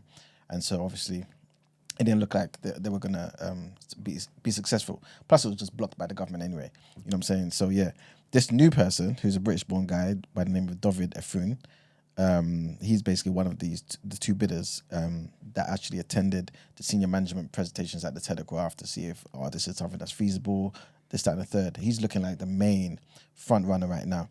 So today was the deadline for the bids, and so we'll see what happens, man. They may just get bought. Next thing is the Treasury is reconsidering Labour's plan for this whole non-dom tax status. So again, we have to look at where this money is going to be coming from for all these sort of things. But long story short, I think it was actually changed under Jeremy Hunt. So I think he had already factored in the amount of money that they would lose by changing the non-dom status in their media anyway. But yes, apparently, so this is not something that is definitely the case. In fact, let me just read out what a Treasury spokesperson said.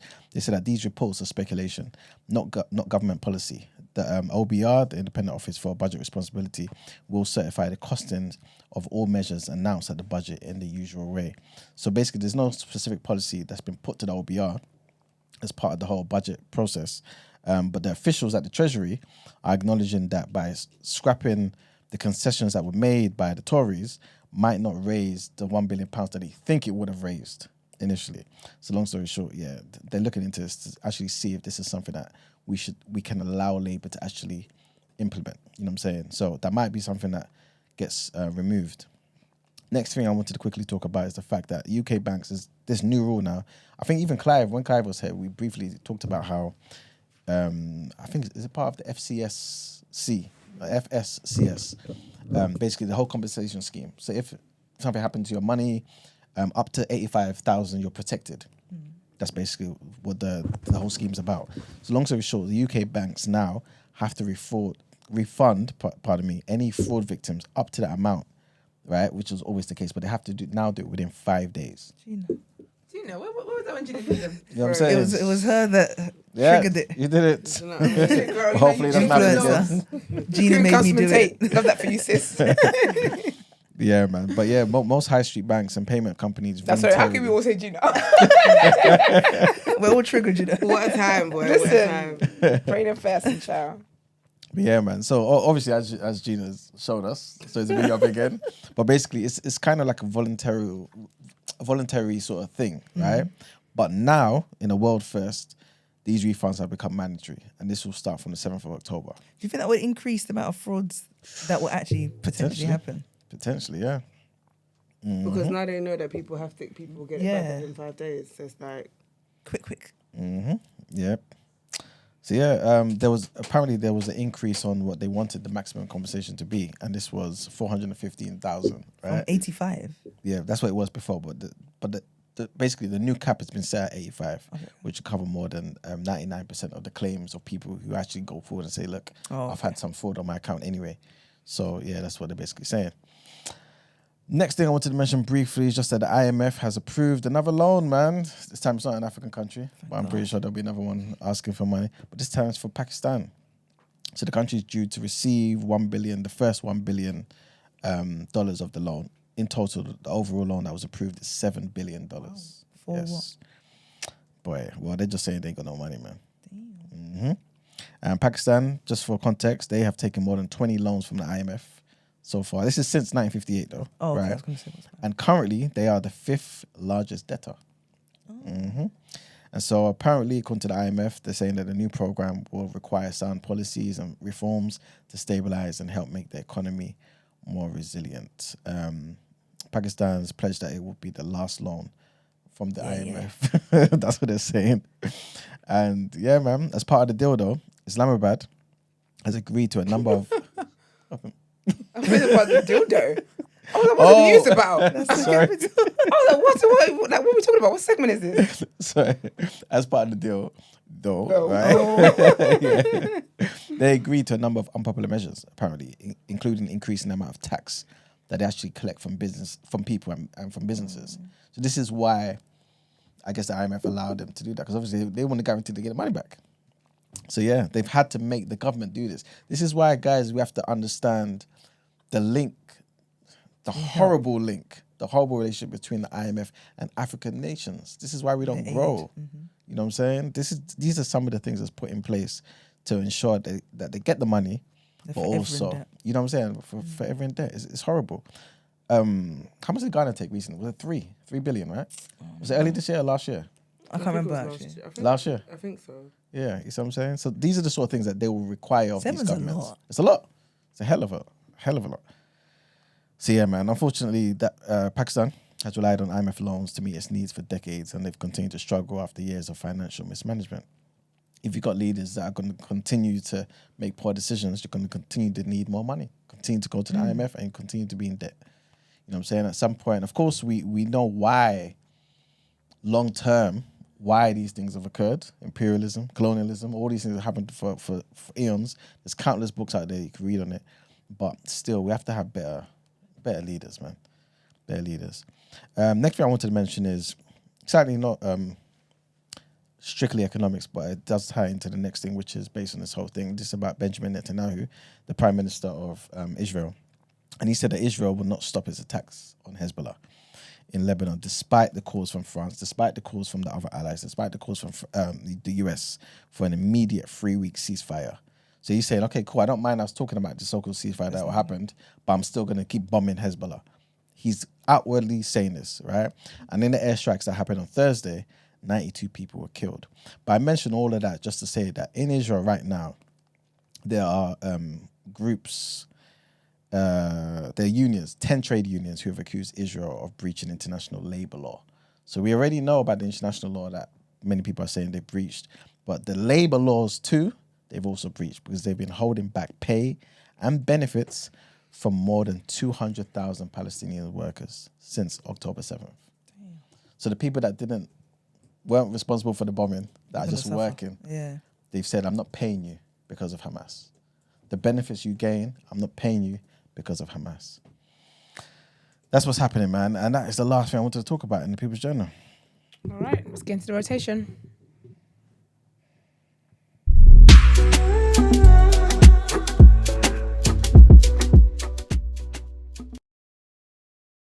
Another rotation for you lot. I'm not in the studio, still gonna get this rotation though. You're still gonna get this one. Right, so the first album I delved into, or mixtape, however you want to call it, was mixtape Pluto by Future. Off the bat, straight after listening to it, 2.5 out of 5 rotations. You lot know I'm not really a big Future fan. It's not really my thing.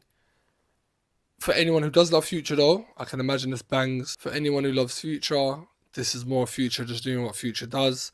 More bitches, more money, more drugs, more cars, more clothes, more jewellery. Just Future doing what Future does. Starts off quite strong. Teflon Don, Little Demon. Genuinely like those tracks. But then it started to dip out. And I think the catalyst for that was Plutoski. Mad jarring song. It's definitely memeable, but it's not a song I would ever go back to. It wasn't it. Towards the end of the mixtape, the penultimate track, Lost My Dog, was a track I haven't heard from Future before. It was very introspective, basically about him losing one of his guys and him not fully paying attention to the signs of his boy being depressed and him realizing that he has the same sort of feelings and he does the same stuff his boy done before he passed away.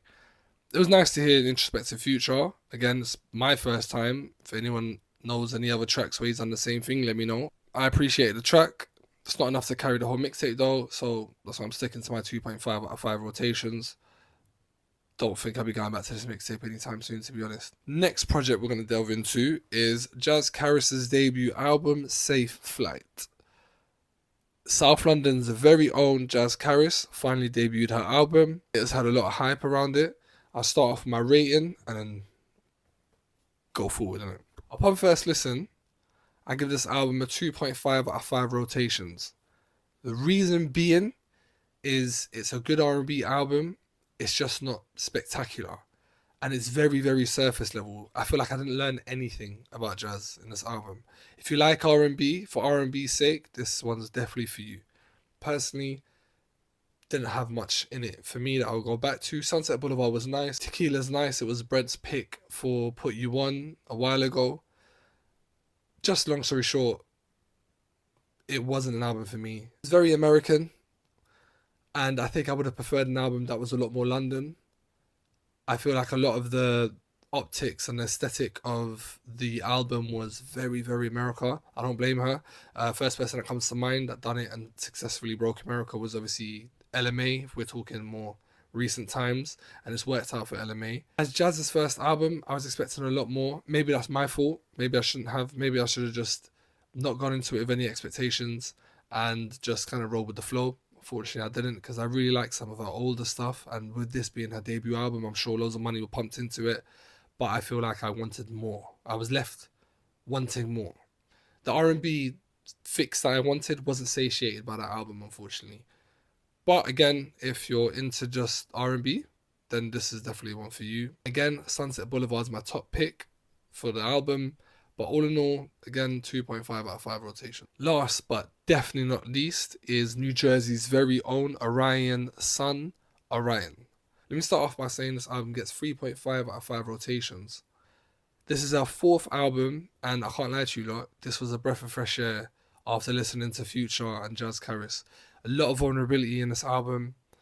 She explores her depression. She explores her losing someone she loved in a romantic sense, and she explores her family life, and it was all done in an electronic / R&B vibe, which is my shit.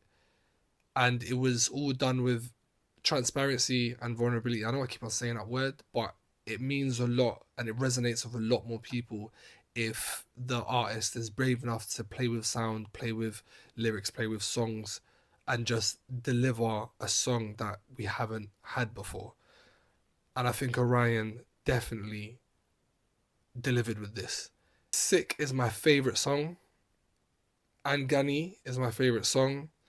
Just the mix of the electronic with the R&B, man. It just delivers for me every time. The sound, sonically, she wasn't scared to play with it. It was my shit. This album is really, really, really good. And I'm looking forward to growing with it, exploring it again. This album is definitely one of my top R&B albums of the year so far. Next is Put You On. We've got 3 great tracks for you guys. We'll start off with Hone, Better With You.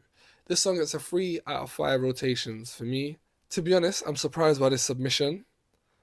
I wasn't expecting a British electronic duo song in Put You On, but I appreciate it.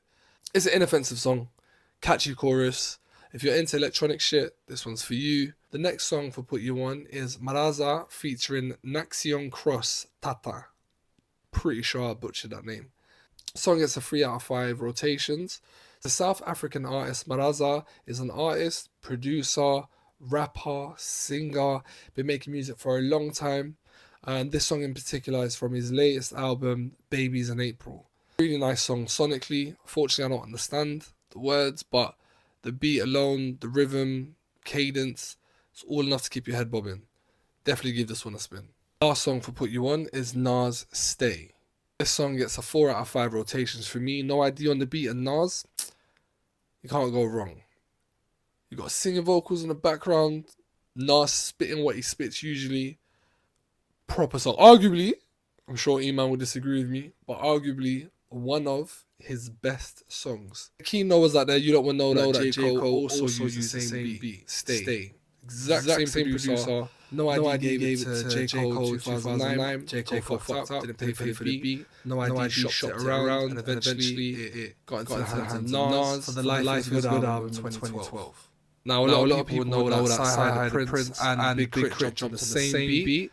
We can discuss who was the best one another time, but that brings the rotation to a close. Thank you for joining me for another remote rotation. Always happy to supply you lot this music. Have a blessed weekend. Till I see you next in the studio. Love. All right, big up Ramsey every time, man. Let's get into our last headlines for today.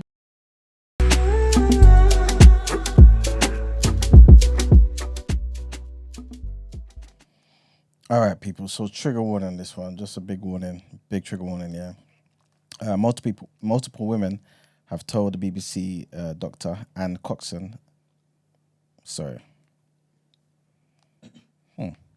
Yeah, let me just read out what it says. Multiple women have told the BBC that the Dr. Anne Coxon carried out the medical checks while working for what's his name, Al-Fayed, when he owned Harrods, right? So one woman known as Kate said that she told Dr. Coxon it was unnecessary to test her since she wasn't sexually active. Her concerns were brushed off, is what she said in the BBC interview, and was told that the test was still necessary. When Dr. Coxon was asked by the BBC in the London street whether she carried out the test, she replied no. The denial was contradicted by another former employee who goes by the name of Natasha, who described the examinations as wholly unnecessary and intrusive.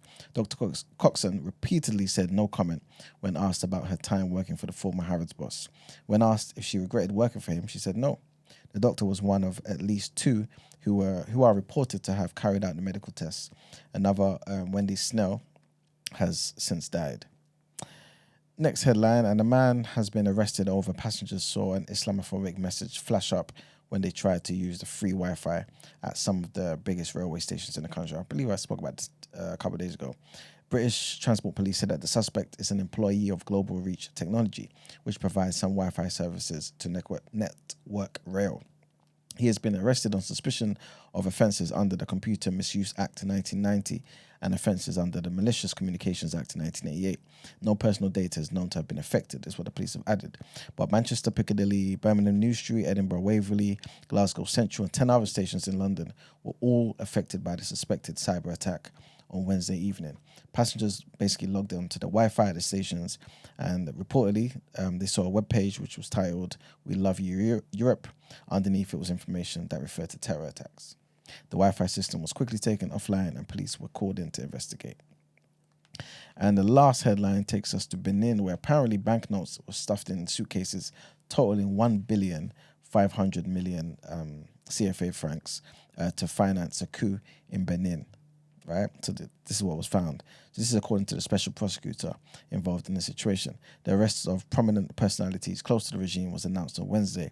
Among those allegedly involved is the former sports minister Oswald Homeke and the commander of Benin's presidential guard. The alleged coup was to take place on September 27th.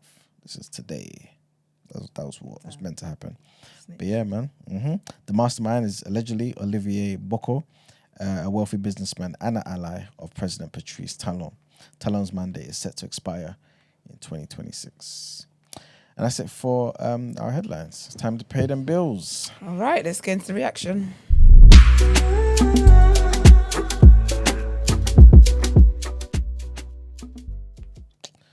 All right, people, welcome to the reaction. There isn't much to talk about, to be fair. There were some games yesterday from the Europa League. So I'll just read off some of the relevant ones. Malmo lost at home to Rangers 2-0. Ajax beat Besiktas 4-0. Lyon beat Olympiacos 2-0 at home. Roma drew 1-1 with Athletic Bilbao. And Tottenham won 3-0 against Karabag FK. Let me just tell you a bit about the Tottenham game. So basically they began their campaign, obviously, with a 3-0 victory, despite playing with 10 men for most of the match. So Radu Dragusin was sent off in the 8th minute for denying a goal-scoring opportunity, but Brendan Johnson scored 4 minutes later. Sarr doubled Spurs' lead in the second half, and Solanke added a third. So yeah, man, the other team, Karabag, missed several chances to score, including a penalty kick that hit the crossbar. But the manager, Postecoglou, He expressed dissatisfaction with the team's sloppy start, but obviously he then praised their response after the red card. Rangers, like I said, also they won their game, their first game against Malmo in Sweden, 2-0. Bajrami scored inside the first minute, and McCausland added the second in the 76th minute. Rangers could have won by a bigger margin, but apparently they were quite wasteful in front of goal. But yeah, the Scottish side will take confidence into their upcoming matches against Leon and Hibernian. I can't even pronounce that. But yeah, that's pretty much it for the reaction, man. In a couple of weeks, I believe, we'll obviously get into this, but we've got an amazing card, man. This is obviously the card that Eubank was basically on. And this is basically the fight between Beterbiev and Bivol. That's, again, one of the biggest fights in boxing. So yeah, we're obviously going to get into that closer to the time. But that's pretty much it for the reaction. Right, well, let's wrap it up.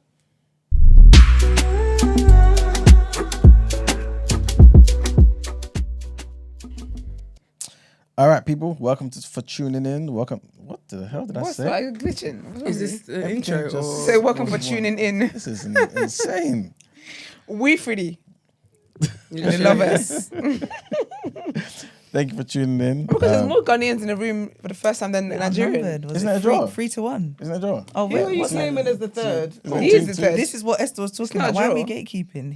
If he identifies as Oh, Ghanaian, then No, so Nigerian. you can accept Cole Palmer, No, but you as can't a accept Nigerian. E-Man. Can you imagine? You can't accept E-Man into our tribe. No, that's fine. No, you guys can. Well, he's been kicked out of Nigeria. We don't want your we get leftovers. kept. We We don't get want him kept. if you want him. Yeah, but to be fair, though, he grew up in Ghana, though. Yeah, so he's Ghanaian. He's not Nigerian, anyway. He's got Ghanaian traits.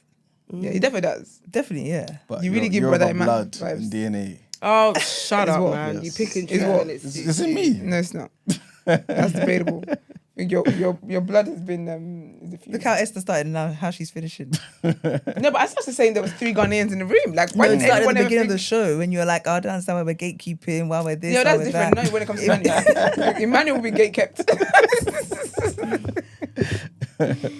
Well, of course, thank you, Jackie, for coming, man. Thank you so much. It's been What a a babe. pleasure. Yes, she has. Give me presents as well. Love my favorite Yes, guests. we got some presents, guys. You can't see it, but yeah, we're gonna enjoy it. I don't know what it is, but We I'm don't know sure- what it is, but we would love The it. presents that you thought were just for you. He came Not and just was like, for wow, me. is this No, for but us? you know, it's such a bad The man. entitlement. It's just Yeah, the he was like, entitlement. oh, did you get this for us? I said, Like, it could have been my umbrella, anything. you didn't get I smart as a know kid. that Jackie That's has a the wonderful Nigerian in heart. him. No, So I- man. That's the It's Yoruba not in a him. Nigerian. That's why I was shocked because I said, oh, like, A in Ghanaian Nigeria, man, you so- can't do something like that. If a visitor brings a present, you have to act like you don't know. Yeah, you don't. they You got have the to even present. reject it. You got to, no, you no, shouldn't no, Uncle, have. no, it's fine. It's too This much. time, your hand is not leaving the money. Spend it in your head already. And it's, girl. Well, I did want to mention, Jackie has a YouTube channel. Okay. Just started, right? Yes, I have. Please tell us about it, please. So, my name's Jackie Manu. If you haven't, well, did I introduce myself properly in the beginning? No, you No. said Jackie. No. Jackie. You were more upset that you didn't come with the tagline. Yeah, like I'm really jealous of you guys' tagline. But yeah, so I've got a podcast and a YouTube channel called Before You Leave. So my passion is community and ensuring that my biggest pain point is when someone dies and people are like, oh, I wish I got everything out of them. I wish I'd asked them this. I wish I'd asked them that. I like that. And then so many people have regrets based on not the length of what people lived, but also what they've missed out on. So I'm like, if we see that as a problem, why not fix it? So I set up the Productive. yeah, I solution like based. that. Thank you. I like that. The what next? So it's like you have this issue, what next? So if I want to start the trend of ensuring that people ask their loved ones the questions. So ensuring that your mum, you're asking her the things that, you know, I had a friend that said she wouldn't know how to eulogize her mum because she wouldn't know some parts of her mum's history because she just hasn't asked those questions. Obviously, she's close with her mum, but her child, certain aspects, they all would have missed out on. So now, like my close circle, and they're asking their parents those questions. And I think that's what's really important because obviously if you need to cut someone off, it's fine. But the ones that are actually in your life, how much are we memorializing them? How much are we spending time with them? Quality time. So when they're gone, before they leave, you have nothing, like they're empty, they die empty. So that's the main thing. So it's community based and generational based as well. I really want to, done a video of my dad, asked him a few questions, getting his opinions on life and stuff. So y'all sign up and watch. But the main aim is to also try and get more adults and have those conversations before you leave. Wonderful. I'm going to ask Brent to put the link to your YouTube channel in the description so people check the description and you'll definitely find it there. Subscribe and share. Yes. Before you leave with Jackie. Yeah, with Jackie. Cool. What if you like to talk about this night other podcasts to talk about it? Yeah, dating, There you go. relationships and color. No, this Exactly. one There is you about go. life. This is very. I like Yes. that. I really like Yeah. that. Exactly. Very positive. Well done, girl. So yes, thank you for coming. Thank you Thanks for the for topic of having the me. day. It's been great. Thank you for coming. I hope you come So back. can I just say as well, shout out to you guys. It's a lot of dedication, guys. Girl. A lot of to come this early is love. They love you. They're doing it just for you guys. So make sure you like the video. Yes, Thank you very like much. the video, man. Do you know what killed me? What day was it when someone said we have certain conversations for likes? Yes. Yeah. And then Brent goes to email like, is that why you put it in email? I was like, I don't like the video. Yes. Too funny, man. What a show. Well, today, just a quick recap. We spoke about Baroness Wolsey and how she's quit Conservatives in the Lords. Spoke about Keir Starmer as well, looking to meet up with Donald Trump for the first time. He's yet to meet up with Miss Kamala Harris, but he's hopeful and will do so before the 5th of November. We also spoke about the Met police officers who are now facing gross misconduct next month because they accessed files relating to the disappearance and murder of Sarah Everard. We also spoke about you guys' favourite, Naomi Campbell, and how now she's been banned. You guys. She's been banned for 5 years from being a charity trustee. This is across the board, right? Embarrassing. Robert Jenrick, who is one of the front runners to take over for the Tories, has vowed to cut aid to countries that will refuse to take back asylum seekers who've had their applications basically refused. We also spoke about the unfortunate events in Sudan, where the military has launched a new offensive in the capital, Khartoum. Of course, we had a bunch of asking for friends. So, guys, definitely go to the intro. Yeah, you see a bunch of them there that we spoke about. And we spoke about the man who was arrested for the Islamophobic cyber attack that happened at a lot of the major railway stations in the country. We also spoke briefly about Benin and how they were able to foil a coup attempt when they basically found stuffed suitcases totaling 1,500,000,000 CFA francs. And of course, our topic of the day, we spoke about relationships, man. And if us viewing them as disposable has a long-term effect on the institutions, should we handle our relationships differently? You know what I'm saying? Are we too quick to throw them away? You know what I'm saying? So, again, it's been an amazing show. Thank you guys for tuning in, of course. As always. Appreciate you all, man. Again, thank you, Jackie, for coming. Thank you, big up Jackie, for coming. Don't forget to like the video, subscribe to the channel, follow us on our socials, TikTok, X, Discord, and Instagram, the day after TNB. Yes. Yeah, that's it. I think that's it. Oh, big up Marissa as well. Yes. She always Shout out supports to the show the as well. biggest. Yes. Big up Marissa. Our ghostwriters and her brothers as well. Oh, is it? They send some of the topics is from them. So Oh, big up Marissa's Yeah. brothers, Big up man. them. Yeah. Appreciate you, man. Love that. All right, people. Have a Have a great great weekend, weekend. everybody. Bye. Peace.